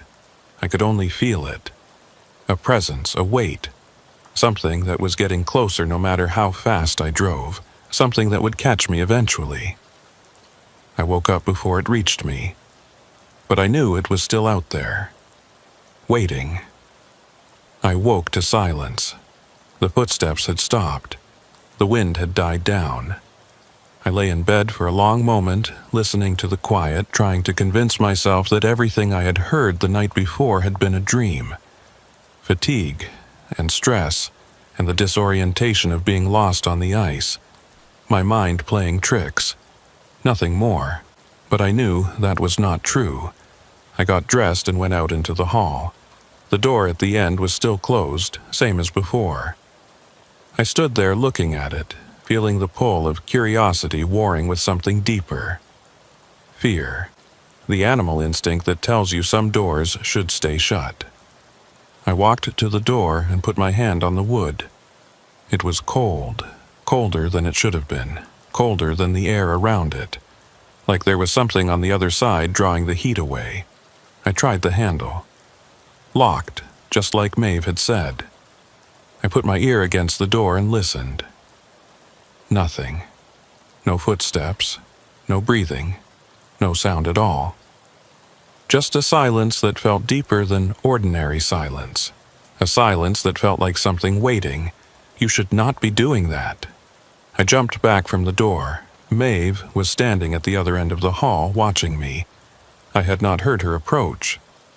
She moved quietly for a woman her age. "I told you to stay away from that room," she said. Her voice was calm, but there was an edge to it. "A warning. I heard something last night," I said. "Footsteps. Someone was walking around in there." Maeve did not answer right away. She just looked at me with those tired eyes, and I saw something in them that I had not noticed before. Not just weariness, resignation, the look of someone who has seen something they cannot explain and has given up trying. "There is no one in that room," she said finally. "There has not been anyone in that room for years. Whatever you heard, it was not footsteps." I started to argue, but she cut me off. "Breakfast is ready. You should eat something before you go. Storm has passed, but the ice will be bad today. You will need your strength." She turned and walked back toward the main room. I looked at the door one more time, then followed her. The roadhouse looked different in daylight. Less cozy, more worn.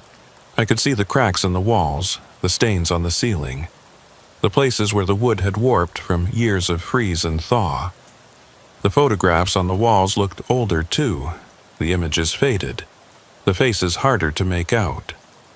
I wondered how long this place had really been here. How many drivers had passed through. How many had made it to the other side. I ate the breakfast Maeve put in front of me. Eggs and bacon and toast, simple fare but filling. She did not join me, just stood behind the counter and watched me eat like she had the night before. I wanted to ask her more questions about the room, about the driver who had disappeared, about this place and its history. But something told me she would not answer. Something told me she had already said more than she wanted to. When I finished, I thanked her and paid for the room and the meals. She took my money without counting it. "The ice road continues north along the shore," she said. "About 2 miles out you will see a marker, a red flag on a pole. That is where you turn east onto the lake. The ice should be solid there, but go slow. Listen for cracking. If you hear anything, stop and back up. Do not try to push through." I asked her about the mining operation, how much farther it was, how long it would take to get there. "You will reach it by nightfall if the ice holds," she said. "But the ice does not always hold. Sometimes it has other plans." I did not know what that meant, and she did not explain. I thanked her again and went outside. The storm had passed, just like she said. The sky was clear and pale, almost white, and the sun was a bright smear on the horizon that gave light but no warmth. The temperature had dropped overnight. My truck's thermometer showed -48. Cold enough to freeze exposed skin in minutes. Cold enough to turn diesel fuel to gel if I let the engine sit too long. I did my walk-around inspection, checking the tires and chains and lights, making sure everything was in order. The truck looked fine. It had sat out in the storm all night, but nothing seemed damaged. I climbed into the cab and started the engine. It turned over on the first try, a good sign. I let it warm up for a few minutes, then put it in gear and pulled out of the roadhouse lot. I looked back once as I drove away. Maeve was standing in the window watching me go. She did not wave. The road along the shore was rough but passable. I could see the lake on my left, a flat, white expanse that stretched to the horizon. It looked solid from here, but I knew that appearances meant nothing. Ice could be 3 feet thick in one spot and 3 inches thick 10 yards away. You could not trust your eyes out here. You could only trust experience and luck, and I was running low on both. I found the marker about 2 miles out, a red flag on a wooden pole just like Maeve had said. The pole was old and weathered. The flag faded to a dull pink. It had been here for years, maybe decades. I wondered how many drivers had seen this flag and turned east onto the ice. I wondered how many of them had made it across. I made the turn and started out onto the lake. The ice felt different here than it had the night before. Harder. More stable. I could not hear any groaning or cracking. Could not feel any movement beneath my wheels. Just solid frozen water, strong enough to hold my truck and my load without complaint. I let myself relax a little. Maybe the worst was behind me. Maybe I would make it after all. I had been driving for about an hour when I saw the other truck. It was stopped on the ice ahead of me, maybe a quarter-mile away. A big rig, similar to mine, with the hood up and a figure moving around near the front. A breakdown. Someone who needed help. I approached slowly, watching for any signs that this was something other than what it appeared to be. But it looked legitimate. The truck was real, the person was real, and when I got closer I could see the problem. Steam was rising from the engine compartment. Overheating. A bad situation on a frozen lake in the middle of nowhere. I pulled up alongside and rolled down my window. The figure straightened up and looked at me. A man, maybe 50, with a thick beard and deep-set eyes. He was wearing heavy coveralls and a fur-lined hat, the uniform of someone who worked in the cold for a living. "Trouble?" I asked. He nodded. Thermostat stuck closed. "Engine got too hot, cracked the housing on the water pump. I am losing coolant faster than I can replace it. Bad luck. I asked if he had called for help. Radio is not working, he said. Has not worked since I came out on the ice this morning. And there is no cell signal out here. I have been sitting for 2 hours hoping someone would come along. I told him I could give him a ride to the mining operation. It was not that far, maybe 4 hours at normal speed. He could get help there, come back for his truck with the right parts and equipment. He shook his head. Cannot leave it. I've got a full load of equipment that has to reach the operation today. If I abandon it, I lose the contract. I will figure something out. I understood. In this business, your reputation was everything. One missed delivery could cost you future work. But staying out here with a broken truck was dangerous. If the temperature dropped any further, if another storm came through, he could freeze to death before anyone found him. I am Dawson Pike, I said. I am running equipment to the same operation. If you want, I can send help back when I get there. He considered this.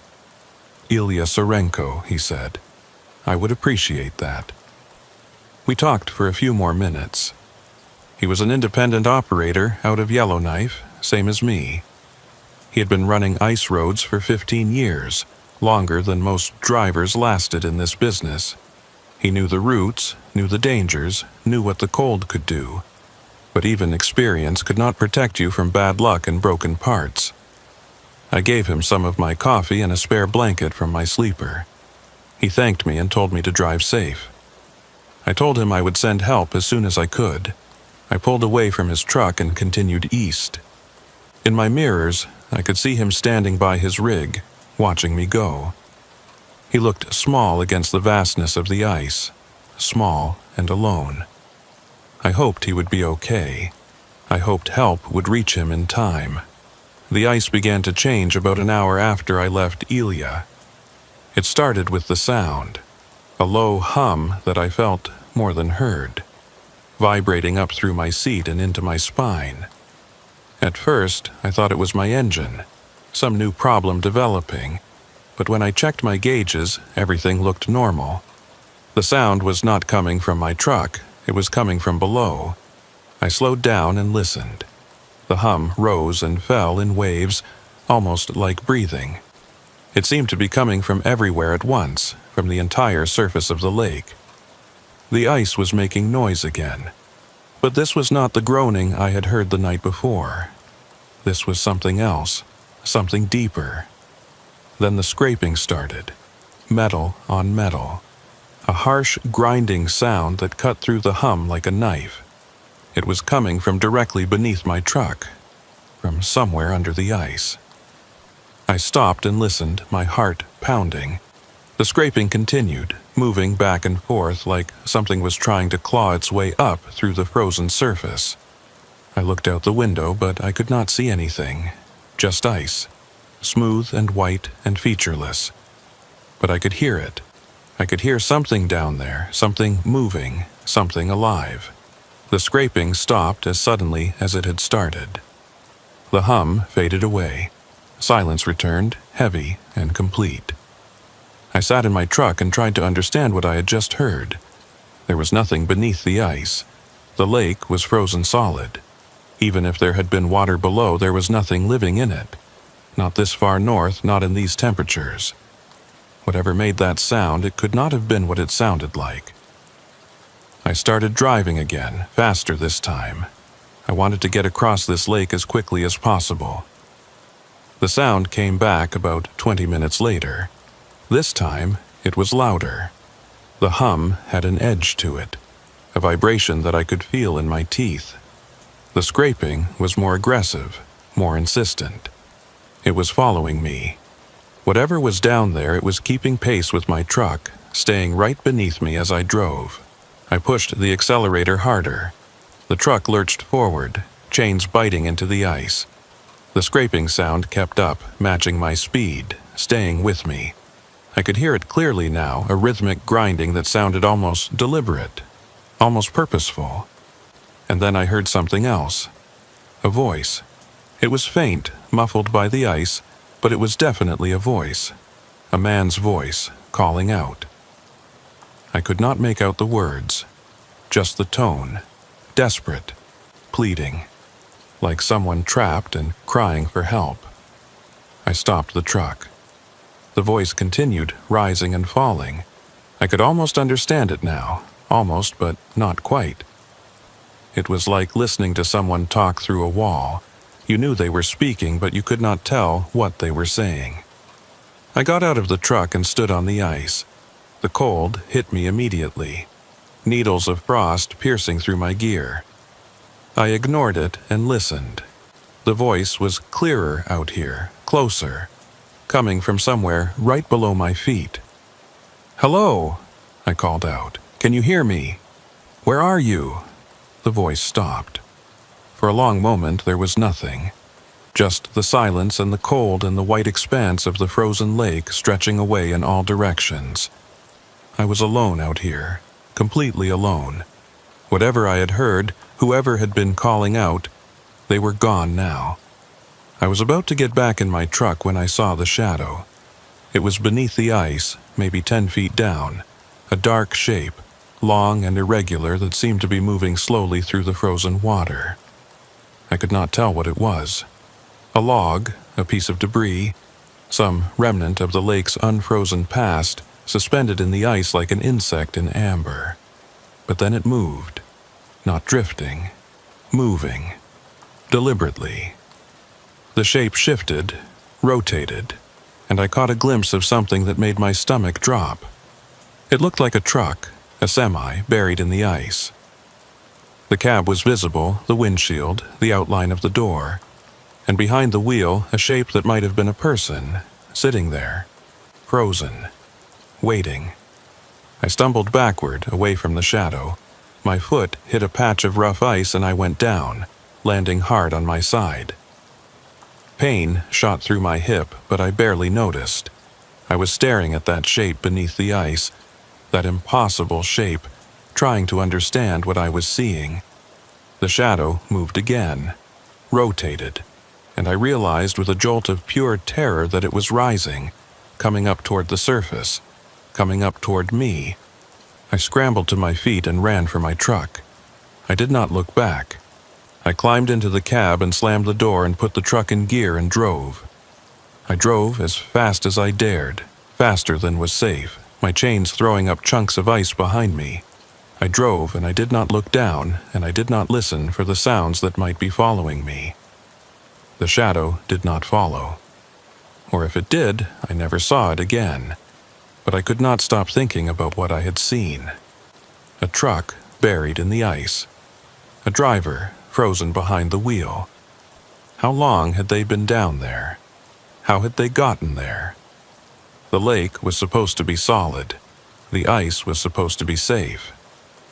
I thought about Ilya back there with his broken water pump. Alone on the ice, waiting for help that might not come in time. I thought about the roadhouse, about Maeve and her warnings, about the locked room and the footsteps I had heard in the night. I thought about the driver who had disappeared from that room years ago. The one who had come in off the ice changed. Wrong. The one who had locked himself in and then vanished without opening the door. And I wondered if the lake had taken him too. The mining operation appeared on the horizon about 2 hours later. A cluster of buildings and equipment, lights blazing against the gathering dark. I had made it. I had crossed the lake. I was safe. But I did not feel safe. I felt like something had followed me across the ice. Something that was still with me. Something that was waiting for me to let my guard down. And somewhere back there, Ilya Sarenko was still standing by his broken truck. Alone. In the dark. On top of whatever was buried in the ice. I had to send help. I had to get someone back there before nightfall, before the ice decided to take him too. I reached the mining operation just as the last light was fading from the sky. The place was bigger than I expected. A sprawling complex of prefab buildings and heavy equipment spread across the frozen shore. Floodlights blazed everywhere, pushing back the Arctic darkness. I could see workers moving between structures, trucks lined up at loading bays, the constant activity of an operation that never stopped. It should have felt safe, it should have felt like civilization, but all I could think about was Ilya. I found the dispatch office and told them about the stranded driver, gave them his location, his name, the nature of his breakdown. The dispatcher was a heavy-set man with a beard that looked like it had not been trimmed in months. He listened to my report and typed something into his computer. "We will send someone out," he said. "Got a recovery team that handles breakdowns on the ice road. They can have a truck out there in a couple of hours. A couple hours." That meant Ilya would be alone on the ice until at least midnight. Alone in the dark at 50 below with nothing but a broken truck and a spare blanket. "Can you get someone out there sooner?" I asked. "He has been sitting since this morning. If the temperature drops any further, he could be in real trouble." The dispatcher shrugged. "Recovery team is out on another call right now. Stuck truck about 40 miles north of here. They will head to your guy as soon as they finish up. Best I can do." I wanted to argue, but I knew it would not help. These operations ran on schedules and priorities. A stranded driver was a problem, but not an emergency. Not yet. I unloaded my cargo and completed my paperwork.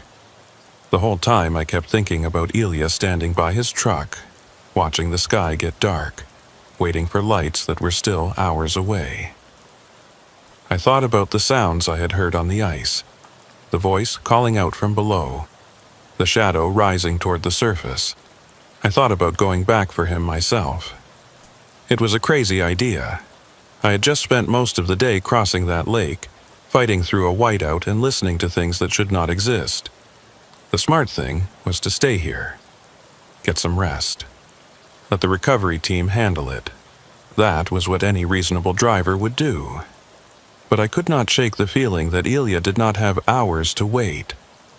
I could not shake the feeling that something was wrong out there on the ice, something that was getting worse as the darkness deepened. I found the dispatcher again. "I am going back out," I told him. "I am going to stay with that driver until your team gets there." He looked at me like I was insane. "You just came off the ice. You have been driving all day. You need to rest. I will rest when I know he is okay." The dispatcher shook his head, but he did not try to stop me. He gave me the frequency for the recovery team's radio and told me to check in when I reached Ilya's position. I thanked him and went back to my truck. The night had fully arrived by the time I pulled out of the mining operation. The sky was black and clear, stars scattered across it like chips of ice. The northern lights were out again, pale green curtains rippling along the horizon. Beautiful and cold and utterly indifferent to anything that happened beneath them. I drove back onto the ice and headed west. The lake felt different at night. During the day, it had been vast and empty and bright with reflected sunlight. Now it was vast and empty and dark, my headlights cutting 2 narrow tunnels through the blackness. I could not see the edges of the ice anymore. Could not see anything except the road directly ahead of me.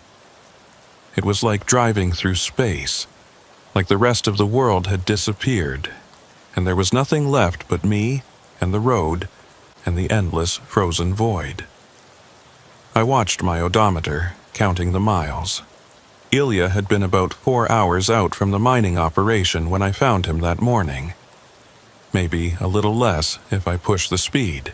I tried not to think about what I might find when I got there. Tried not to think about the shadow beneath the ice. The first hour passed without incident. The ice was solid and smooth. The air was still. No sounds from below, no shapes in the darkness. Just the rumble of my engine and the crunch of my chains, and the vast silence of the frozen lake. Then my GPS flickered. I looked at the screen. The display was jumping, the map scrolling back and forth like it could not decide where I was. The position marker hopped from one spot to another, showing me on the ice, then on the shore, then somewhere in the middle of the lake where there was no road at all. I tapped the screen, but it did not help. The system was confused, lost. I checked my compass.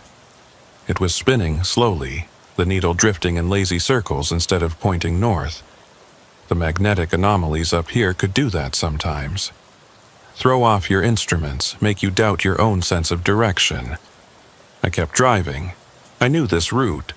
I had driven it twice already. I did not need electronics to tell me where I was going. I just needed to keep heading west, and I would find Elia. But the ice did not feel right anymore. It was subtle at first, a slight roughness beneath my tires, a sense that the surface was not as solid as it had been. I slowed down and listened. No groaning, no cracking. But something was different. Something had changed. I checked my watch. I had been driving for almost 2 hours.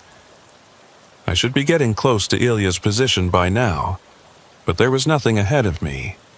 No truck, no lights, just the darkness and the ice and the stars burning cold and distant overhead. I stopped the truck and got out. The silence was absolute. I stood on the ice and listened, but there was nothing to hear. No wind, no sound from the depths, nothing at all. The world felt empty, hollow, like I was the only thing left alive in it. I walked a few yards from my truck and looked around. The ice stretched away in all directions, flat and featureless. I could not see any landmarks, could not see the shore, could not see anything that would tell me where I was or which way I should go. I was lost. The realization hit me like a physical blow. I was lost on the ice in the middle of the night with a GPS that did not work and a compass that could not find north. I could drive in circles for hours and never find Ilya. Never find the mining operation. Never find anything except more ice and more darkness until my fuel ran out and the cold came in and took me. I got back in my truck and tried the radio. "Recovery team, this is Pike. Do you copy?" Static, nothing but static. I tried again. "Anyone on this frequency, this is Dawson Pike on Great Slave Lake. I am trying to reach a stranded driver and I have lost my position. Does anyone copy?" More static, then a voice. Faint and broken, cutting in and out. "Pike, read you, position, marker." The voice faded into noise. I adjusted the frequency, trying to get a cleaner signal. "Say again, I did not copy your last transmission. What is your position? 20 miles, north, ice breaking, do not..." The transmission cut out completely. I tried to raise them again, but there was nothing. The radio was dead. Ice breaking. That was what they had said, or what I thought they had said. Ice breaking somewhere to the north. A crew in trouble. More drivers stranded on a lake that was falling apart beneath them. I sat in my truck and tried to think. I could not find Ilya if I could not find my own position. I could not help anyone if I was lost myself. I needed to get off this ice. I needed to find the shore and reorient myself and figure out what to do next. I turned south, or what I thought was south based on the stars. I drove slowly, carefully, watching for any sign of land, any indication that I was getting closer to solid ground. The ice began to change. I felt it first in the steering, a looseness, a give that had not been there before. The surface was softening. The freeze-thaw cycle that had shut down the main crossing was happening here too. The ice was weakening and I was driving on top of it with 40 tons of truck and no idea where I was going. I stopped again, got out, listened. The groaning was back. It was coming from all around me now, a deep vibration that I could feel in my chest. The ice was talking and it was not happy. It was shifting, settling, adjusting to stresses that I could not see. I needed to move. I needed to get off this lake before the surface gave way beneath me. I drove faster.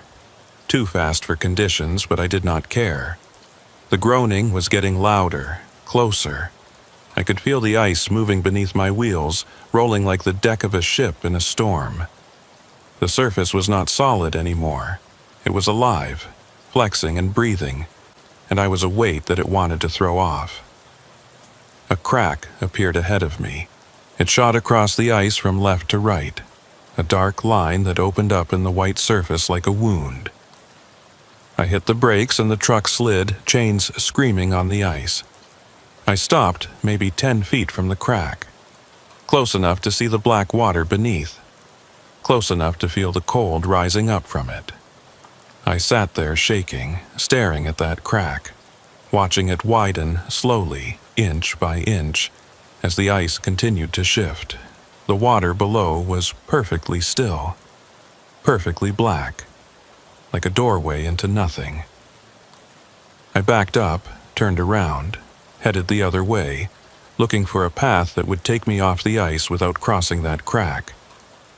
The groaning was constant now, a sound like the whole lake was crying out in pain. I drove, and I listened, and I prayed that the surface would hold. The shore appeared out of the darkness about 20 minutes later.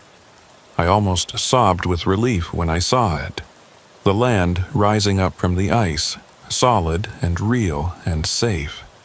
I drove toward it as fast as I dared, watching for more cracks, listening for the sounds of breaking ice. But the surface held. I climbed the bank and felt my wheels grip solid ground, and I knew I was going to be okay. I stopped and caught my breath, tried to figure out where I was. The shore was unfamiliar, rocky and barren, with scattered trees that looked different from the ones I'd seen that morning. I checked my GPS, but it was still not working. Checked my compass, but it was still spinning. I had no idea where I was. I only knew that I was off the ice, and that was enough for now. I drove along the shore looking for landmarks, looking for anything that would tell me my position. The road was rough, barely more than a trail, and I had to go slow. Trees pressed in from both sides. The darkness felt thicker here, closer. Then I saw the lights. A building ahead. Windows glowing yellow. Smoke from a chimney. The roadhouse. I had come back to the same place I had left that morning. Somehow, impossibly, I had driven all the way across the lake and back again without finding Elia, without reaching the mining operation, without getting anywhere at all. I was right back where I started. I pulled into the lot and sat there for a long moment, trying to understand, trying to make sense of what had happened. My GPS flickered to life. The screen steadied, the map appeared, and I could see my position clearly for the first time in hours. I was at the roadhouse on the eastern shore of the lake. The mining operation was 40 miles to the west. Ilya's last known position was about 20 miles out on the ice. I checked the timestamp on my GPS track. The record of everywhere I had been logged automatically by the satellite. There was a gap. The track showed me leaving the mining operation, showed me driving out onto the ice. Then nothing. 15 minutes of nothing. No position, no movement, no data at all. The system had lost me completely, and when the track resumed, I was here, at the roadhouse, on the wrong side of the lake. 15 minutes. I had lost 15 minutes somewhere on that ice. 15 minutes that the satellites could not see. 15 minutes where I had been nowhere at all. The door of the roadhouse opened. Maeve stepped out and looked at my truck. She did not seem surprised to see me. She did not seem surprised at all. "I knew you would be back," she said. "They always come back." I got out of the truck and walked toward her. I was tired and scared and confused, and I needed answers. "What is happening?" I said. "What is out there on that ice? What happened to me?" Maeve looked at me for a long moment. Then she stepped aside and gestured toward the open door. "Come inside," she said. "You need to see something." I followed her into the roadhouse. The fire was burning. The lamps were lit. Everything looked the same as it had that morning, except for the door at the end of the hall. It was open. The door stood open at the end of the hall. I stared at it from the main room. feeling something cold move through me that had nothing to do with the temperature outside. That door had been locked. Maeve had told me it had been locked for years. No one had opened it since the driver disappeared, but it was open now. Maeve walked past me, toward the hall, and stopped at the threshold. She looked back at me with those tired eyes. "You wanted to know what is out there on the ice," she said. "You wanted to understand what happened to you. The answer is in that room. It has always been in that room." I did not move. I did not want to see what was behind that door. I did not want to know what had happened to the driver who had locked himself inside and vanished. But I also knew that I could not leave without looking. I could not drive back across that lake without understanding what I was dealing with. I walked down the hall. The door was old wood, same as the others, but it looked different up close. The surface was marked with scratches, deep gouges in the grain like someone had tried to claw their way out, or claw their way in. The handle was tarnished, the metal worn smooth by years of hands gripping it. I pushed the door open and stepped inside. The room was small, smaller than the one I had slept in. There was a bed against one wall, a dresser against another, a window that looked out onto the darkness. Everything was covered in frost. A thin layer of ice coated every surface, glittering in the light from the hall. The air was cold, much colder than the rest of the roadhouse, cold enough to see my breath. But that was not what made me stop. On the wall above the bed, someone had written words, scratched them into the wood with something sharp, carving deep letters that were still legible after all these years. I stepped closer and read them. The lake takes. The lake keeps. The lake gives back. Below the words, there were marks. Tally marks, grouped in fives, covering most of the wall. Dozens of them, hundreds, like someone had been counting days, or counting something else. I turned to Maeve. She was standing in the doorway, watching me. "What does this mean?" I asked. What was he counting? She did not answer right away. She looked at the wall, at the scratched words and the endless tally marks, and something in her face shifted. Sadness, or maybe recognition. "He was counting the drivers," she said finally, "the ones the lake took. He could hear them," he said, "hear them calling out from under the ice. He said he had to keep track, had to remember them, had to make sure someone knew they were down there." I thought about the voice I had heard on the ice, the man calling out from below. Desperate, pleading. "He heard them too," I said. Maeve nodded. He heard them, and then he went to join them. I looked at the window. It was closed, latched from the inside. The door had been locked. There was no way out of this room except through the hall. "How did he leave?" I asked.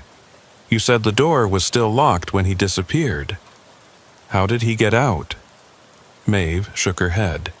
"He did not get out. He went down, through the floor, through the ice. The lake came up and took him, same as it takes all of them. Same as it tried to take you tonight." I looked at the floor. It was wood, same as the rest of the roadhouse. Solid. No cracks, no gaps, no sign that anything had ever come through it. But there was frost there too, a thin layer of ice spreading out from the center of the room like something had frozen it from below. I backed towards the door. "The lake is not just water," Maeve said. "It is not just ice. It is something else. Something old. Something that has been here longer than any of us. The drivers who go out on it. The ones who do not come back. They become part of it. They are still out there, still driving, still looking for the other side. And sometimes they call out to the ones who are still alive. Sometimes they try to bring them down." I thought about the shadow I had seen beneath the ice, the truck buried in the frozen water, the driver sitting behind the wheel. "Ilya," I said. "The driver I left out there. Is he—" "I do not know," Maeve said. "Maybe the recovery team reached him. Maybe he is safe at the mining operation right now, warming up and telling them about the crazy driver who promised to send help and never came back. Or maybe the lake took him. Maybe he is down there with the others, driving through the dark, calling out for someone to find him." I pushed past her and walked back to the main room. I needed to get out of this place. I needed to get back on the road and find out what had happened to Ilya. I needed to know if he was alive. "You cannot go back out there tonight," Maeve said, following me. "The ice is too unstable. You will end up in the water before you get halfway across." "I do not care. I have to find him." She grabbed my arm. Her grip was stronger than I expected. "Listen to me," she said. "I have seen this before. Drivers who go out on that lake and come back changed. Drivers who hear the voices and cannot stop listening. If you go back out there tonight, you will not come back. The lake will take you and it will not give you back." I pulled away from her. "I am not leaving him out there." She looked at me for a long moment. Then she let go. "There's a radio in the office," she said. "The mining operation frequency. You can try to reach them, find out if the recovery team got to your friend. But do not go back on the ice. Not tonight. Not until the sun comes up and you can see what you are driving on." I went to the office and found the radio. It was old, a battered unit that looked like it had been there since the roadhouse was built. I turned it on and dialed in the frequency that the dispatcher had given me. "Mining operation. This is Dawson Pike. Do you copy?" "Static." I tried again. "This is Pike at the Eastern Shore Roadhouse. I am trying to get status on a recovery operation. Driver named Ilya Sarenko, stranded on the ice about 20 miles out. Do you copy?" More static. Then a voice, faint but clear. "Pike, this is base. We copy. Recovery team reached the position about an hour ago. There was no one there." My heart stopped. "What do you mean, no one there? Where is Sarenko? Truck was there, still running. Hood up, just like you described. But no driver. Recovery team searched the area, but they could not find him. No tracks, no sign of where he went. It is like he just vanished." I sat down heavily. The room felt like it was spinning. "That is not possible," I said. "He was there. I talked to him. I gave him coffee and a blanket. He was waiting for help." "I understand," the voice said. "But he's not there now. We have got crews searching the area, but in the dark, with these temperatures, it is going to be hard to find anything." "I am sorry, Pike. We will keep looking, but you should prepare yourself." I turned off the radio. Ilya was gone. He had been standing right there by his truck when I left him, and now he was gone. No tracks, no sign, just vanished into the frozen air. The lake takes. The lake keeps. I thought about those words scratched into the wall. I thought about the tally marks all those drivers counted and remembered. I thought about the voice I had heard calling out from beneath the ice. Had that been Ilya? Had the lake taken him while I was driving in circles, lost and confused, unable to find my way back to him? Had he called out for help and gotten no answer because I was trapped in those 15 missing minutes, suspended somewhere that the satellites could not see?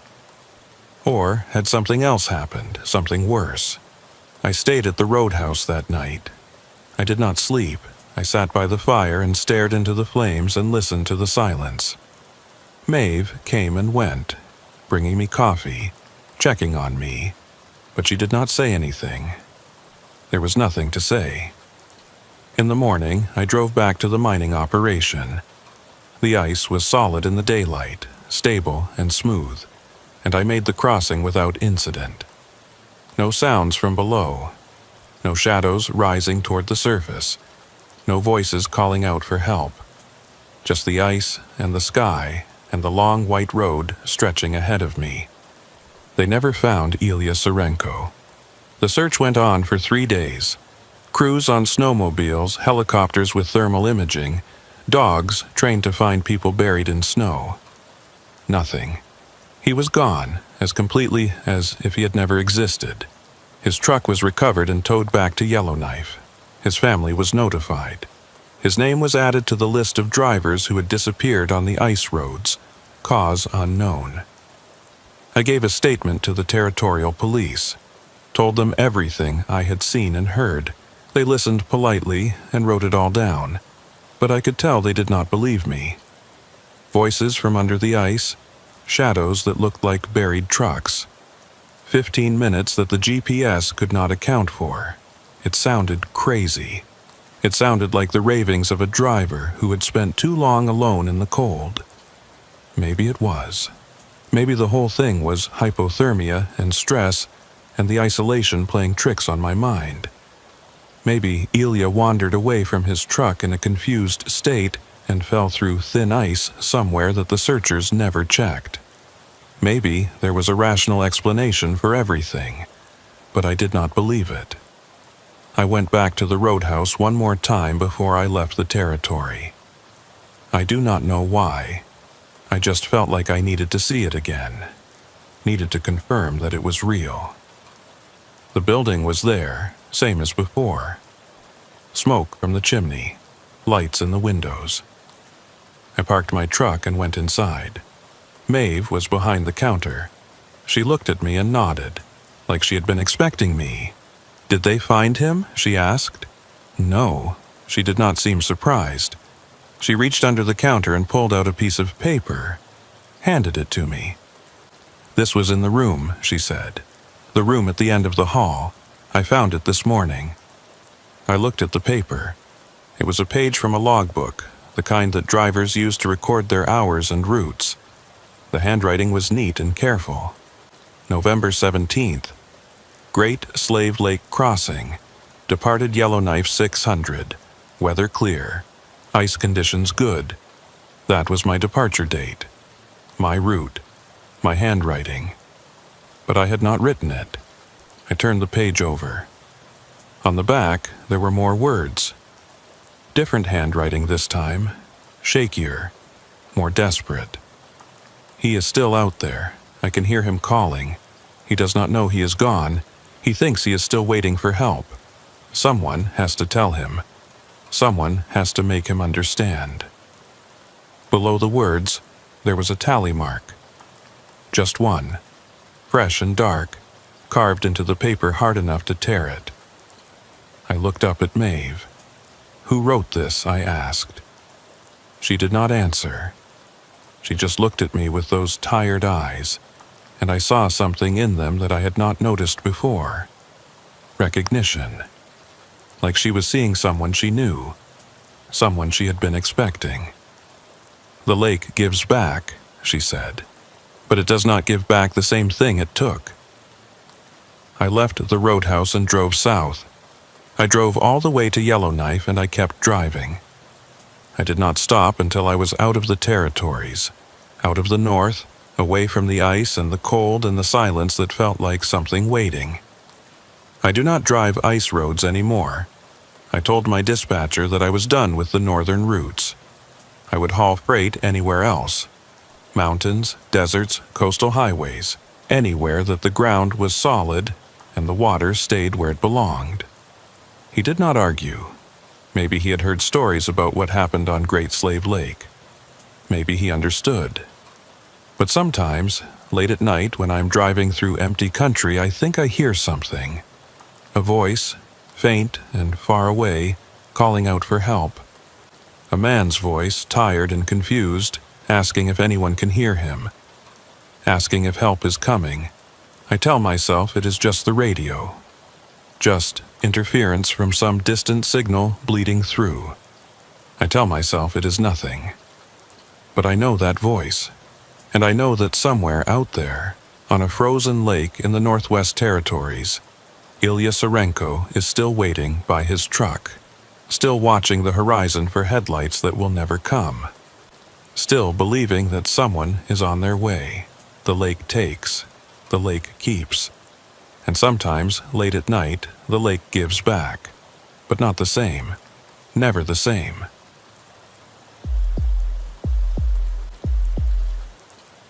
The convoy was supposed to be 3 trucks. That was what Buck Weller told me when I signed on for the run. 3 rigs hauling mining supplies from Inuvik to a survey camp on the Mackenzie Delta. 2 days out, 2 days back, good money for a week's work. Buck had been running convoys on these northern routes for 25 years. He knew the roads, knew the weather, knew how to keep drivers alive when the temperature dropped to 60 below, and the wind came screaming across the tundra like something that wanted you dead. If Buck said it was a 3-truck job, then it was a 3-truck job. But when I showed up at the staging area that morning, there were only 2 rigs in the lot. Mine and Buck's. I found him in the dispatch office, going over paperwork with a cup of coffee that looked like it had been sitting there for hours. He was a big man, Buck, with hands like shovels and a face that had been weathered by decades of Arctic wind. He looked up when I came in, but he did not smile. "Where is the 3rd truck?" I asked. He set down his coffee. Keegan backed out. "Family emergency." That left us short. 2 trucks instead of 3. It meant longer shifts, less redundancy, more risk if something went wrong on the road. "We should postpone," I said. "Wait until we can get another driver." Buck shook his head. "Client is paying a rush fee. They need this equipment at the camp by Thursday or they lose their drilling window. We go today or we do not go at all." I did not like it. I had been driving freight in the Northwest Territories for 6 years, and I knew that cutting corners in the north was a good way to end up dead. But I also knew that Buck would not take a risk he did not think he could manage. If he said we could do it with 2 trucks, then we could do it with 2 trucks. My name is Harlan Vexler. I wish I had listened to my gut. We pulled out of Inuvik around 9 in the morning, Buck in the lead and me following about a quarter-mile back. The sky was clear and pale, the sun hanging low on the horizon even though it was almost noon. This far north in November, you only got a few hours of daylight. The rest was darkness and cold, and the northern lights dancing across the sky like ghosts. The route took us north along the Dempster Highway, then east on a series of winter roads that crossed the frozen delta. It was rough country, flat and white and featureless, with nothing to see but snow and ice and the occasional cluster of stunted trees. The wind was constant, a steady pressure against the side of my truck that made me fight the steering wheel for every mile. I had driven this route before. Not often, but enough to know the landmarks and the danger spots. There was a stretch about 4 hours out where the road crossed a series of frozen channels, ice bridges that could be tricky in bad weather. And there was a section further on where the route passed through an area that the locals called the Barrens. Just empty tundra for 50 miles in every direction. No shelter, no services, no help if something went wrong. Buck came on the radio about an hour into the drive. His voice was calm, steady, the voice of a man who had seen everything and was not impressed by any of it. "Pike, this is Weller. How are you running back there?" I keyed my mic. "Running fine. Road is good. Winds are manageable. Copy that. We will stop at the fuel cache in about 3 hours. Top off the tanks and check the loads. Should put us at the camp by midnight if we keep this pace." I acknowledged and signed off. 3 hours to the fuel cache, then another 6 or 7 to the camp. It was going to be a long day, but nothing I had not done before. The first sign of trouble came about 2 hours later. I noticed that Buck was slowing down. His tail lights brightened as he touched his brakes, and his speed dropped from 50 to 40 to 30. I slowed to match, watching his truck for any indication of what was wrong. "Weller, this is Vexler. You've got a problem up there." There was a pause. Then his voice came back, but it sounded different. "Tighter. There's something on the road ahead. Looks like a vehicle. Stand by." I peered through my windshield, but I could not see past Buck's trailer. We were in a flat section of the route, the road cutting straight across the tundra toward the horizon. There should not have been anything out here. No traffic, no breakdowns, nothing. We were 50 miles from the nearest town, and the only vehicles on this road were supposed to be ours. Buck stopped. I pulled up behind him and waited. A minute passed, then another. I could see Buck's door open and a figure climb down from the cab. He walked forward toward whatever he had seen on the road and disappeared from my line of sight. I sat in my truck and waited. The wind rocked my trailer gently. The engine idled. The heater blew warm air across my face. Everything felt normal, except for the knot that was forming in my stomach. Buck's voice came over the radio. "Vexler, get up here, you need to see this." I climbed down from my cab and walked forward along the road. The cold hit me immediately. That deep Arctic cold that finds every gap in your clothing and drives needles into your skin. I pulled my hood up and kept walking. Buck was standing about 50 yards ahead of his truck. He was looking at something on the side of the road, and when I got closer I saw what it was. A truck, a semi, just like ours, parked on the shoulder with its nose pointing north. It was covered in snow and ice, the windshield opaque with frost, the whole vehicle looking like it had been sitting there for a long time. Days at least, maybe longer. "Someone broke down," I said. "We should check if there's anyone inside." Buck shook his head. He did not take his eyes off the truck. "I know this rig," he said. His voice was quiet, flat. "This is Truman Red's truck." The name hit me like a punch. Truman Red. I had never met the man, but every driver in the territories knew his story.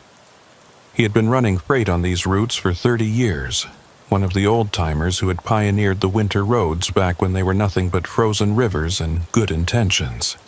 He was a legend, and he had disappeared. 3 years ago, Red had gone out on a run just like this one. Inuvik to the Delta, hauling supplies to a drilling camp. He had checked in at the fuel cache, reported good conditions, said he expected to reach the camp by nightfall. And then nothing. He never arrived. He never called in. He just vanished. They searched for weeks. Helicopters, ground crews, other drivers volunteering their time. Nothing. No truck, no driver, no sign of what had happened. It was like the tundra had just swallowed him up. Eventually, they called off the search. Truman Red was declared dead. His family held a funeral. The company retired his truck number. Life went on. But here was his truck, sitting on the side of the road, 50 miles from anywhere, looking like it had been waiting for someone to find it. "That is not possible," I said.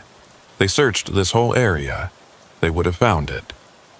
Buck did not answer. He walked toward the truck slowly, carefully, like he was approaching something that might be dangerous. I followed him. The closer we got, the worse the truck looked. The tires were flat, frozen to the ground. The paint was faded and peeling. The chrome was pitted with rust. This truck had not been here for 3 years. It looked like it had been here for 30. Buck reached the driver's door and tried the handle. It was frozen shut. He pulled harder, putting his weight into it, and the door came open with a crack of breaking ice. The cab was empty. No driver. No body. No sign that anyone had been there at all. Just an empty seat, a steering wheel covered in frost, and a layer of ice on every surface. The cold coming out of that cab was intense, deeper than the air outside, like the truck had been refrigerated from the inside. Buck climbed up onto the running board and looked around the interior. I watched him from the ground, not wanting to get any closer. "His logbook is here," Buck said. He reached inside and pulled out a worn notebook, the kind that drivers used before everything went electronic. He flipped through the pages, scanning the entries. "Last entry is November 19th, he said, 3 years ago. the day he disappeared. He handed me the logbook. I looked at the final entry. November 19th, departed fuel cache 1430, weather deteriorating, visibility poor, will push through to camp, ETA 2100. That was it, the last words Truman Red had written. The last record of his existence. He had left the fuel cache in bad weather and driven into the storm and never come out. I handed the book back to Buck. What do we do? He was quiet for a long moment, looking at the truck, looking at the empty cab where his friend had sat 3 years ago, driving toward a destination he would never reach. We call it in, he said, finally. Report the location. Let the authorities handle it. And the run, we keep going. Red would have wanted us to finish the job. I was not sure that was true. I was not sure what Truman Red would have wanted. But Buck was the convoy leader, and it was his call. We went back to our trucks and Buck radioed the report to dispatch in Inuvik. He gave them the coordinates of the abandoned vehicle and the identification marks that confirmed it was Red's rig. The dispatcher said they would send a recovery team out as soon as possible, but it might be a day or two given the remote location. Buck signed off, and we got back on the road. I could not stop thinking about that truck as we drove. The way it had looked, sitting there on the side of the road like it had been waiting for us. The way the cold had felt coming out of that cab. Colder than it should have been. Colder than the air outside. The way Buck's face had changed when he recognized it. Like he was seeing a ghost. I had heard stories about Truman Red over the years. All drivers hear stories about the ones who disappear. How he was one of the best. A man who could read the weather and the ice like a book. How he never took unnecessary risks, never pushed when he should have pulled back. How his disappearance made no sense because he was the last driver anyone would expect to lose out here. And now his truck had appeared out of nowhere, 3 years after the search was called off, sitting on a road that had been driven by hundreds of vehicles since then. A road that had been searched and cleared and traveled without anyone seeing a thing. It was not possible, but here we were. We reached the fuel cache about an hour later. It was a small outpost, just a few storage tanks and a heated shelter where drivers could warm up and check their equipment. There was no one there. The cache was automated, unmanned most of the time. You swiped your card, pumped your fuel, and kept moving. Buck and I topped off our tanks and went into the shelter to eat something and stretch our legs. We did not talk much. The discovery of Red's truck had put a weight on the day that neither of us knew how to lift. I was finishing my coffee when Buck finally spoke. I drove with Truman for 15 years, he said. He was looking out the window at the empty tundra. Best driver I ever knew. Careful, smart, never made mistakes. What do you think happened to him? Buck shook his head. I do not know. I have thought about it every day for 3 years and I still do not know. He just went out on the road and did not come back. No distress call, no sign of trouble, nothing. And now his truck shows up. Buck turned and looked at me. His eyes were hard. That truck was not there a week ago. I drove this route last Tuesday and it was not there. Someone put it there, or something. I did not know what to say to that. I did not know what to think. We finished our break and went back to the trucks. The sky was getting darker, the brief Arctic day already fading toward night. We still had 6 hours of driving ahead of us, 6 hours of darkness and cold and empty road. Buck came on the radio as we pulled out of the fuel cache. Vexler, I need to tell you something. Go ahead. This section of road coming up, the part that goes through the barrens, that is where Truman was heading when he disappeared. That is the last place anyone knows he was. I felt that knot in my stomach tighten. We have to go through it, Buck said. There is no other route. But I want you to stay close. Keep my taillights in sight at all times. If anything happens, if you see anything strange, you call me immediately. Understood. Understood. We drove on into the darkness. The barrens started about 30 minutes past the fuel cache. I knew the moment we entered them because the landscape changed. The scattered trees disappeared. The contours of the land flattened out. Everything became white and empty and endless, a frozen void that stretched to the horizon in every direction. I kept my eyes on Buck's taillights and tried not to think about what might be out there in the dark. About an hour into the barrens, I started to feel like we were being watched. It was not anything specific. No sound, no movement, no shape in the darkness.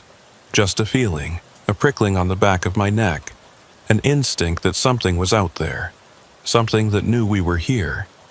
I told myself it was just nerves, just the story of Truman Red getting into my head. There was nothing out here, nothing but ice and snow and the wind. But the feeling did not go away. Buck's voice came over the radio. "Vexler, are you seeing this? Seeing what? Check your mirrors." I looked in my side mirror. At first I did not see anything. Just the darkness behind me, my own lights reflecting off the snow. Then I saw them. Headlights. A third set of headlights far behind us, following the same road. Another vehicle, out here in the middle of nowhere, in the middle of the night, driving the same route we were driving.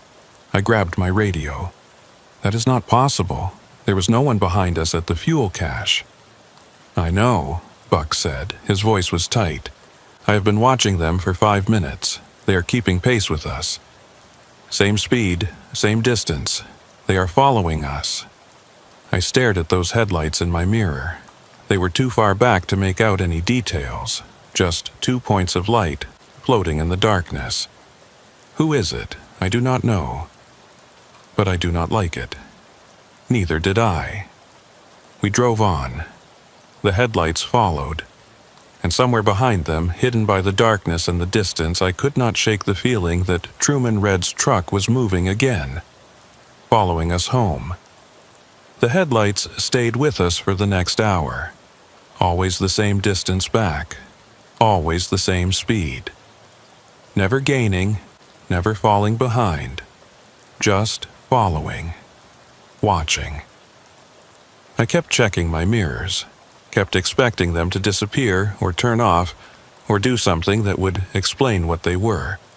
But they just hung there in the darkness. 2 pale points of light that refused to go away. Buck tried raising them on the radio. All channels, all frequencies. Nothing. Whoever was back there, they were not answering. Or they were not able to answer. "I do not like this," Buck said over the radio. His voice was steady, but I could hear the tension underneath. "There should not be anyone else on this road tonight. We are the only convoy scheduled for this route." "Maybe it is the recovery team," I said. "Coming out for Red's truck. They would not be coming from this direction. And they would answer the radio." He was right. I knew he was right. But I did not want to think about what else those headlights might be. We drove on. The barrens stretched around us, flat and white and infinite. There were no landmarks out here, nothing to tell you that you were making progress. Just the road and the snow and the darkness pressing in from all sides. It felt like we were driving in place, like the world was moving past us, but we were staying still. The whiteout came without warning. One moment, I could see Buck's taillights clearly, red points in the darkness ahead. The next moment, they were gone, swallowed by a wall of white that descended on us like a curtain dropping. The snow was horizontal, driven by a wind that had come out of nowhere, and it hit my truck with a force that rocked the cab on its suspension. I slowed down immediately. In a whiteout, speed is death. You cannot see the road, cannot see other vehicles, cannot see anything except the snow swirling in your headlights. I dropped to 20, then 15, then 10, crawling forward and praying that I would not drive off the road or into the back of Buck's trailer. Weller, this is Vexler. I have lost visual on you. What is your position? Static. The radio crackled and hissed, but Buck's voice did not come through. I tried again. Buck, do you copy? I am in zero visibility here. I need your position. More static. Then a sound that might have been a voice, but so broken and distorted that I could not make out any words. The storm was interfering with the signal, or something else was. I stopped the truck. There was no point in driving if I could not see where I was going. I would wait for the whiteout to pass, then find Buck and continue to the camp. It was the safest option. The only option. The wind howled around my truck, rocking it back and forth. The snow was so thick that I could not see my own hood. I was blind, deaf, cut off from everything. Just me and the storm and the cold. That was when the tapping started. 3 sharp raps on my driver's side window. Clear and distinct, cutting through the noise of the wind. I jumped in my seat, my heart lurching into my throat. I turned to look at the window, but I could not see anything. Just snow. Just white. Whoever or whatever had made that sound was invisible on the other side of the glass. The tapping came again, harder this time, more insistent. "Hello," I called out. "Who is there?" No answer. Just the wind and the snow and the darkness. I thought about opening the door. Thought about stepping out into the storm to see who was knocking. But something stopped me. Some instinct that told me the door needed to stay closed. That whatever was out there was not something I wanted to let in. The tapping moved. It was on my windshield now, right in front of my face. Tap, tap, tap. The glass vibrated with each impact. I stared at it, trying to see through the snow, trying to catch a glimpse of what was making the sound. But there was nothing. Just white. Then the tapping stopped. I sat there in the silence, breathing hard, waiting for it to start again. But it did not. Whatever had been outside my truck, it was gone. Or it was waiting. The whiteout began to thin about 10 minutes later. The snow eased, the wind died down, and visibility slowly returned. I could see the road ahead of me again. Could see the tundra stretching away on both sides. I could see Buck's truck stopped about 100 yards ahead, his hazard lights flashing. I grabbed my radio. "Buck, are you okay? I lost you in the storm." His voice came back, clearer now, but still tense. "I am fine. You." Something was tapping on my truck. On the windows. I could not see what it was. There was a long pause. Then Buck's voice again, quieter. "We need to keep moving. We need to get through this section as fast as we can. What is out here, Buck? What is in this place?" "Nothing. Just keep driving. Stay close." He did not answer my question. I knew he would not answer my question. But I also knew that he knew something.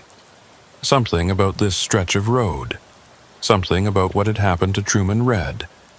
Something he was not telling me. I put my truck in gear and followed him. The headlights were still behind us. I saw them as soon as I started moving. Same distance, same position. They had stayed with us through the whiteout, following blind, matching our pace even when we could not see our own hands in front of our faces. That was not possible. No one could drive through a whiteout like that. No one could maintain that kind of pursuit without being able to see. "Buck," I said into the radio, "they are still there. I know. What do we do?" "We keep driving. We do not stop until we reach the camp." His voice left no room for argument. We drove on. The barrens seemed to go on forever. Mile after mile of nothing. Flat, white emptiness that numbed the mind and drained the spirit. I tried to focus on Buck's taillights, on the road, on the simple, mechanical act of driving. But my thoughts kept drifting back to that tapping on my windows, to the headlights that would not go away, to Truman Red's truck sitting on the side of the road after 3 years of being nowhere. I thought about the stories I had heard. Drivers who disappeared on these roads. Trucks that were found empty. Engines still running. Coffee still warm on the dash. The North took people. Everyone knew that. But most of the time there was an explanation. Mechanical failure. Bad weather. Poor decisions. Things that made sense. This did not make sense. Buck came on the radio again. There is a section coming up, about 10 miles ahead. The road passes through a narrow valley between two ridges.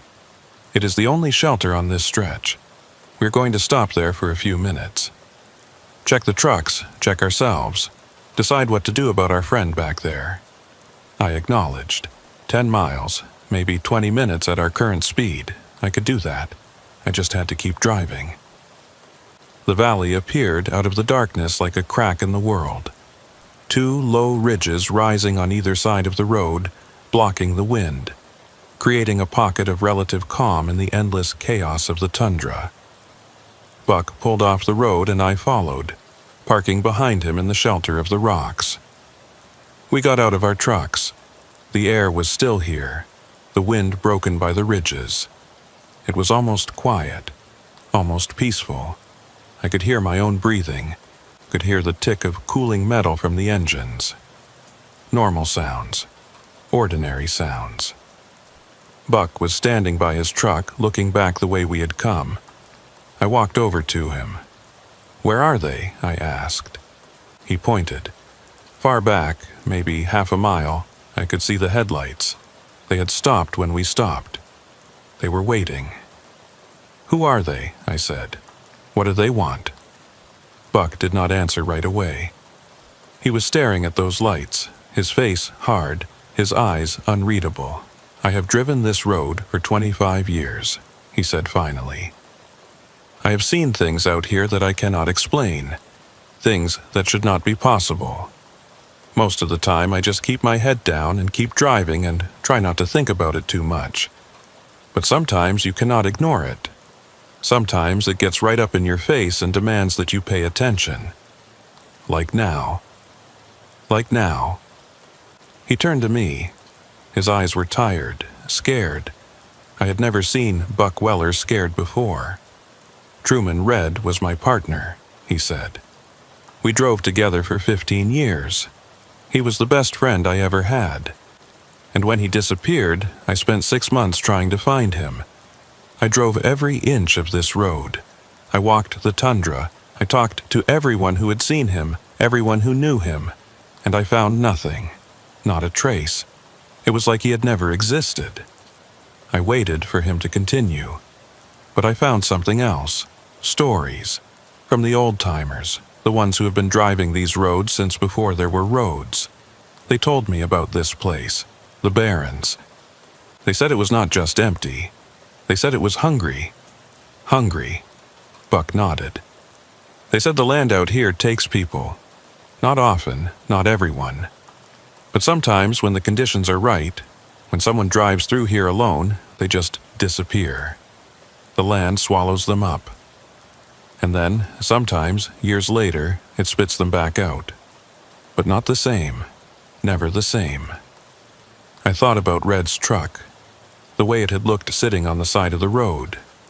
Old and weathered, like it had been there for decades, like it had been somewhere else, somewhere that time moved differently, and then returned.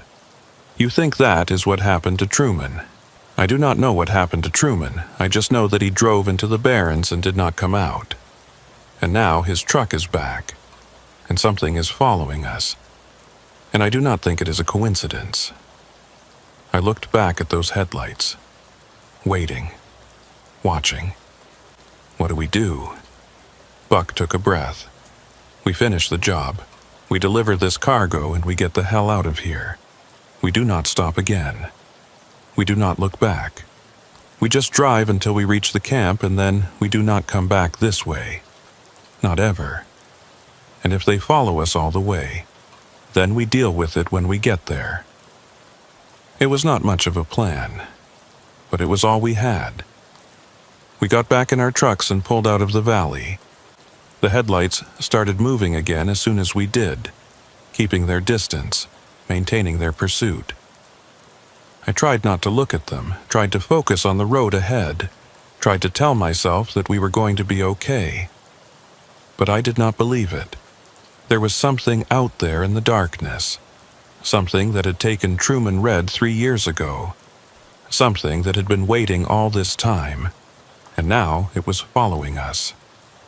The road curved around a low rise and the valley disappeared behind us.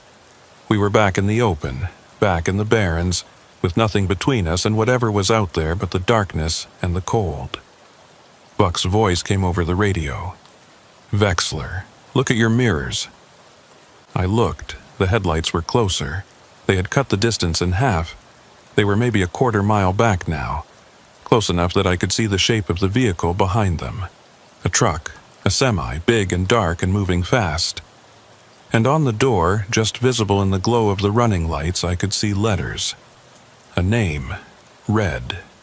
Truman Red's truck was following us. The truck that had been sitting on the side of the road 50 miles back. The truck that had been empty and abandoned and covered in 3 years of ice and snow. It was running, it was moving, it was chasing us down. Buck's voice crackled over the radio, tight with fear. "Drive, Vexler. Drive, and do not look back." I drove, but I could not stop looking back. And the truck kept getting closer. The truck gained on us with every mile. I had my foot to the floor, pushing my rig as hard as I dared on the frozen road.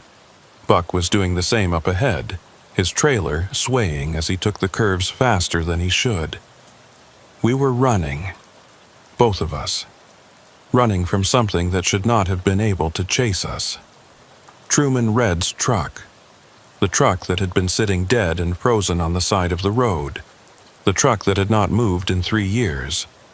It was behind us now, and it was getting closer. I could see it clearly in my mirrors. The cab, the trailer, the running lights blazing in the darkness. It looked different than it had when we found it. Cleaner, newer, wearer. Like the years of ice and rust had melted away. Like it was returning to what it had been before it disappeared. And behind the wheel I could see a shape. A figure. Someone was driving that truck, or something. "Weller," I called into the radio. "It is right behind me. Maybe 200 yards." "What do I do?" Buck's voice came back, strained. "Keep driving. Do not slow down. We are almost through the barrens. Once we clear this section, we will be okay. How do you know that?" "I do not know anything. Just drive." I drove. The speedometer climbed, 50, 55, 60. Too fast for the road, too fast for the conditions, but I did not care. The only thing that mattered was staying ahead of that truck. The only thing that mattered was not letting it catch us. The barrens stretched on forever. Flat, white nothing in every direction. No shelter, no landmarks, no sign that the world existed beyond this frozen void. Just the road and the darkness and the thing that was chasing us through it. Red's truck pulled closer. 100 yards now. I could see more details. The company logo on the door. The chrome stacks on the cab. The frost on the windshield that made it impossible to see who was behind the wheel. Just that shape, that shadow, sitting there, driving. Then it pulled out to pass. The truck swung into the oncoming lane and accelerated, drawing alongside me. I stared at it through my driver's side window, my heart pounding so hard I could feel it in my throat. The cab was right there, maybe 20 feet away. I could see the door, the window, the mirror. The window was dark, completely dark, like there was nothing inside the cab at all. No driver, no light, just emptiness. But the truck kept moving, kept accelerating. It pulled ahead of me, past me, and moved back into the right lane. Then it did the same thing to Buck, swinging out and passing him, pulling ahead of both of us. And then it was gone. The taillights disappeared into the darkness ahead, swallowed by the night and the distance. One moment they were there, and the next moment they were not. The truck had passed us and driven on and left us behind. I eased off the accelerator, my hands shaking on the wheel. My breath was coming in ragged gasps. I felt like I had just run a marathon. Buck's voice came over the radio. "Vexler, are you all right? I do not know." What just happened, I do not know either. But it is gone. Whatever it was, it is gone. I wanted to believe that. I wanted to believe that the nightmare was over, that we could finish our run and get out of here and never come back. But something told me it was not that simple. Something told me that Red's truck had not just passed us and driven away. It had gone somewhere, done something, and we were going to find out what. We drove on. The minutes crawled by. The barrens began to change, the flat tundra giving way to low, rolling hills, the first sign that we were approaching the edge of this empty place. I started to breathe easier, started to think that maybe we really were going to be okay. Then we came around a curve and saw the truck. It was stopped in the middle of the road, blocking both lanes, sitting there in the darkness like it was waiting for us. Buck hit his brakes and I hit mine. We stopped about 50 yards back, our headlights illuminating Red's truck. It was not moving, the engine was not running. The lights were off, it was just sitting there, dead, empty. Exactly like it had been when we found it the first time. "No," I said, "no, that is not possible." Buck did not answer. He just sat there in his truck, staring at the thing in front of us. I grabbed my radio. "Buck, what do we do?" His voice came back slowly, like he was having trouble forming words. "We have to move it. We cannot get around it. The road is too narrow. I do not want to go near that thing, neither do I. But we do not have a choice." He was right. The hills pressed in on both sides of the road here. Steep embankments that our trucks could not climb. The only way forward was through. The only way through was past Red's truck. Buck climbed down from his cab. After a moment, I did the same. The cold hit me like a physical blow. It was worse here than it had been in the open barrens, the air dense and sharp, cutting through my gear like it was not there. I walked toward Red's truck, my boots crunching on the frozen road. Buck fell in beside me. We approached the cab slowly. The door was closed. The windows were dark. There was no sound, no movement, no sign that anyone was inside. Buck reached the door first. He stood there for a moment, his hand on the handle. Then he pulled it open. The cab was empty, just like before. No driver, no body, nothing but frost and darkness, and the smell of cold metal. The steering wheel was covered in ice. The seat was covered in ice. Everything was frozen solid, like the truck had been sitting here for years instead of minutes. I looked at the dashboard. The keys were in the ignition. The odometer showed the same mileage it had shown when we found the truck the first time. "This truck did not drive anywhere," I said. "It has not moved, the mileage is the same." Buck was staring at the interior. His face was pale. Then, what passed us on the road? What did we see? I did not have an answer. We checked the trailer. It was empty, unlocked. No cargo, no sign that anything had ever been inside. Just bare metal walls and a floor covered in frost. "We need to move it," Buck said. "We will put it in neutral and push it off the road. Then we keep going and we do not look back." I did not argue. I just wanted to get away from this thing. Get away from whatever it was or whatever was using it. Buck climbed into the cab and released the parking brake. The truck did not want to move at first. The frozen tires stuck to the road. But we pushed, and it started to roll, slowly, grudgingly. We guided it toward the shoulder, toward the embankment where it would be out of our way. That was when I saw the license plate. It was on the back of the trailer, illuminated by the glow of my flashlight. A Northwest Territories plate, white letters on a polar bear background. I read the number automatically without thinking about it. Then I stopped. I knew that number. I had seen it before, not on Red's truck. Somewhere else. Somewhere recent. "Buck," I said, "what is the plate number on Truman's truck?" He looked at me. He recited the number from memory. The same number that was on the plate in front of me. "Now, look at your paperwork. The shipping manifest. What is the plate number listed for Keegan's truck? The one that was supposed to be the third rig in our convoy." Buck stared at me for a long moment. Then he pulled out his manifest and found the entry. His face went white. "It is the same," he said. "The same plate number. That was not possible. Every truck had a unique plate. Two different vehicles could not have the same registration, unless they were not two different vehicles, unless they were the same truck." "Keegan backed out of this run at the last minute," I said.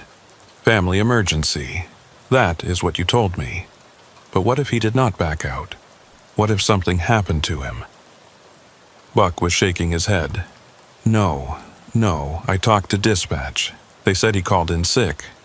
"Did you talk to Keegan?" He did not answer. He did not have to. We both knew the truth. He had not talked to Keegan. He had not confirmed anything.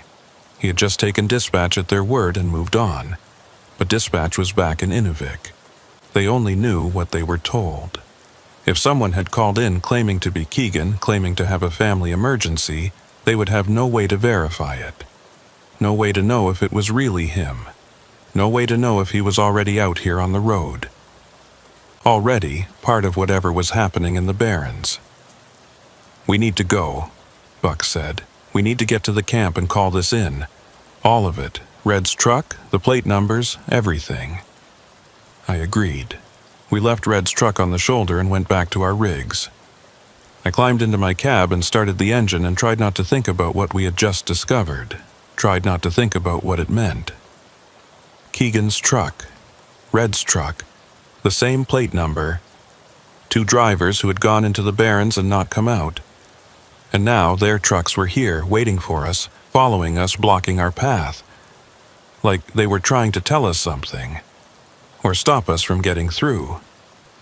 We pulled around Red's truck and continued down the road.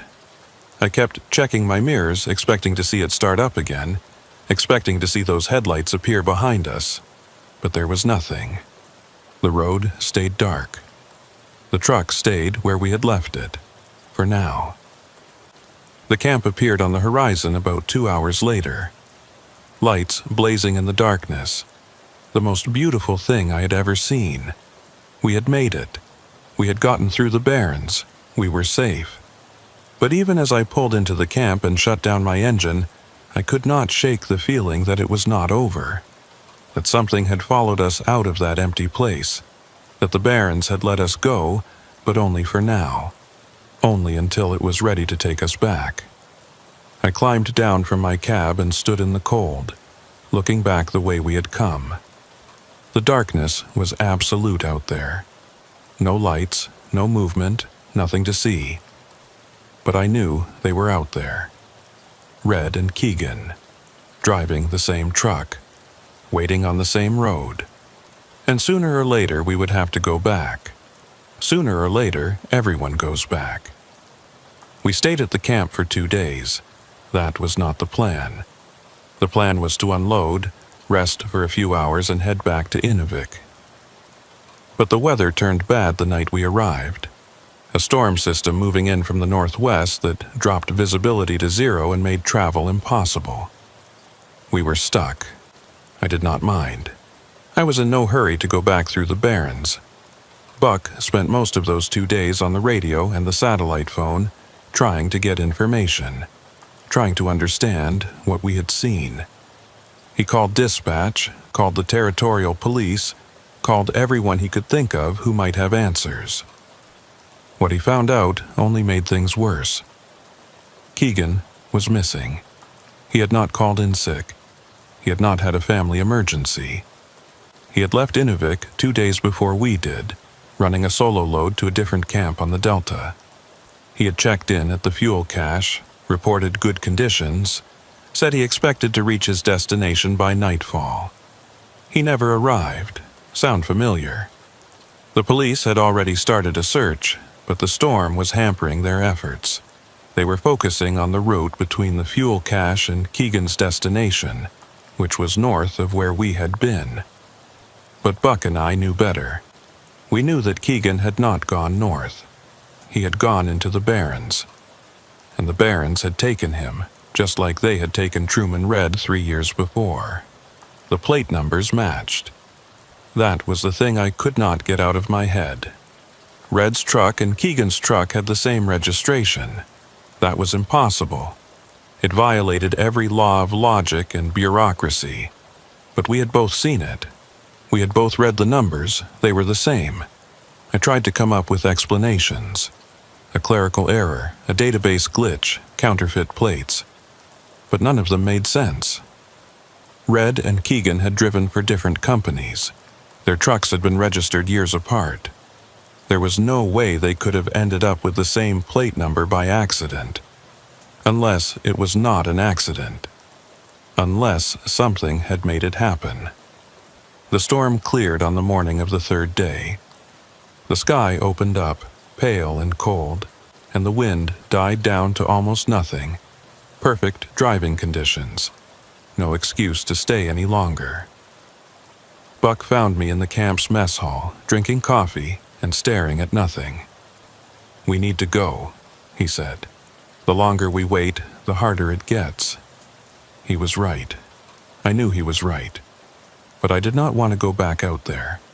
I did not want to drive through the Barrens again, past the place where we had found Red's truck, past the hills where it had blocked the road. I did not want to see those headlights in my mirrors. I finished my coffee and went to my truck. We pulled out of camp around noon, Buck in the lead again.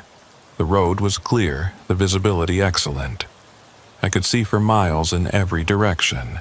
There was nothing out there, nothing but snow and ice and the long white line of the road cutting through it. We entered the Barrens about 3 hours into the drive. I felt it immediately. That heaviness, that sense of being watched.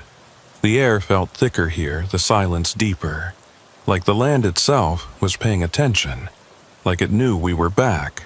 I kept my eyes on the road and my hands on the wheel and tried not to think about what might be waiting for us.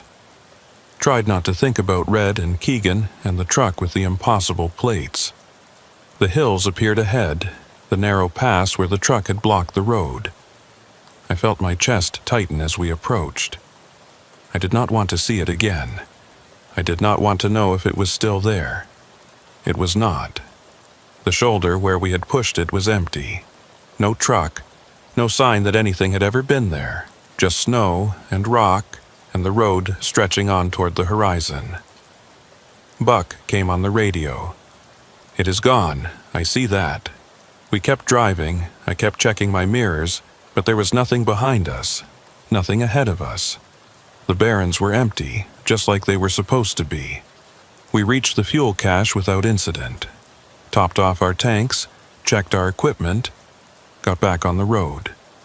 Another few hours, and we would be in Inuvik. Another few hours, and this would all be over. That was what I told myself. The sun was setting when I saw the truck. It was on the side of the road, same spot where we had found it 3 days ago. The same truck, Red's truck, sitting there like it had never moved, like we had dreamed everything that happened in the Barrens. Buck stopped. I stopped behind him. We sat in our cabs and stared at the truck through our windshields. Neither of us wanted to get out. Neither of us wanted to go near it again, but we had to know. We climbed down and walked toward the truck. The cold was not as bad here, the wind blocked by the terrain. But I was shivering anyway. Shivering from something that had nothing to do with temperature. The truck looked exactly the same as before. Old and weathered, covered in frost, tires flat, paint faded. like it had been sitting here for 30 years instead of 3. Buck reached the cab and opened the door. He looked inside for a long moment. Then he turned to me. "You need to see this." I climbed up onto the running board and looked into the cab. There were 2 logbooks on the seat, 2 of them, side by side. One old and worn, the one we had found before. The other newer, less weathered.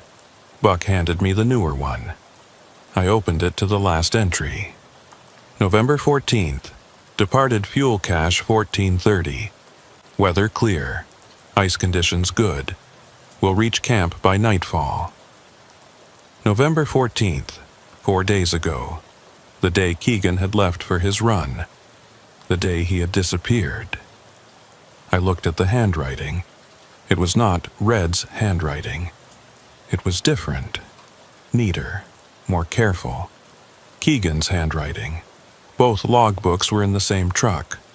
Both drivers had made their last entries before driving into the Barrens. Both of them had vanished without a trace. And somehow, both of their records had ended up here. In this cab. In this truck that belonged to neither of them and both of them at the same time. I put the logbook back on the seat. My hands were shaking. "We need to call this in," I said. Buck nodded. His face was gray. We went back to our trucks and Buck made the call. Police. Search and rescue. Everyone. He told them what we had found, where it was, what it might mean. They said they would send a team out immediately. They said they would take it from there. We got back on the road and drove to Inuvik. We did not stop again. We did not look back. We just drove until we saw the lights of the town and knew we were out of the Barrens for good. I gave a statement to the police the next morning, told them everything. The truck appearing out of nowhere, the headlights following us, the plate numbers that matched, the 2 logbooks in the same cab. They wrote it all down and nodded politely and looked at me like I was losing my mind. Maybe I was. The investigation went on for weeks. They found Keegan's truck about 10 miles from where we had seen Red's, buried in a snowdrift just off the road. It was empty. No driver, no sign of what had happened. The plate number was different from the one on Red's truck. Normal. Legal, nothing unusual. But I knew what I had seen. Buck knew what he had seen. We had both read those plates and they had been the same. The same number on 2 different trucks. I requested a copy of the accident file from Red's disappearance 3 years ago. I do not know why, I just felt like I needed to see it. Needed to understand. The file arrived a week later. I sat in my apartment and went through it page by page. Police reports, search records, witness statements. All the documentation of a man who had vanished into the Barrens and never come back. And there, in the vehicle registration section, I found what I was looking for. Truman Red's license plate number. The same number I had seen on his truck. The same number I had seen on Keegan's manifest. The same number. I looked at the date on the registration. 3 years ago. Before Keegan's truck was even purchased. Before Keegan had started driving for the company. Before any of this had happened. The plates had matched. They had always matched. From the very beginning. I closed the file and sat there for a long time, trying to understand. Trying to make sense of something that could not make sense. 2 drivers. 2 trucks. The same plate number. One disappears, then the other. Their logbooks end up in the same cab. Their trucks end up on the same road. Like they were connected. Like they were the same person. Like the Barrens had taken them and merged them together into something that was neither one nor the other. I do not drive the northern routes anymore. I put in for a transfer the day after I got that file. Southern runs only. Nothing above the 60th parallel. The company did not ask why. Maybe they had heard the stories. Maybe they knew. Buck still drives the Barrens. I talked to him last month and he said he had not seen anything unusual. No headlights following him. No trucks appearing out of nowhere. Everything normal. Everything quiet. But he also said he drives faster through that section now. Does not stop at the fuel cache after dark. Does not look in his mirrors more than he has to. He knows something is out there. He knows it is waiting. I think about Red and Keegan sometimes, late at night when I cannot sleep.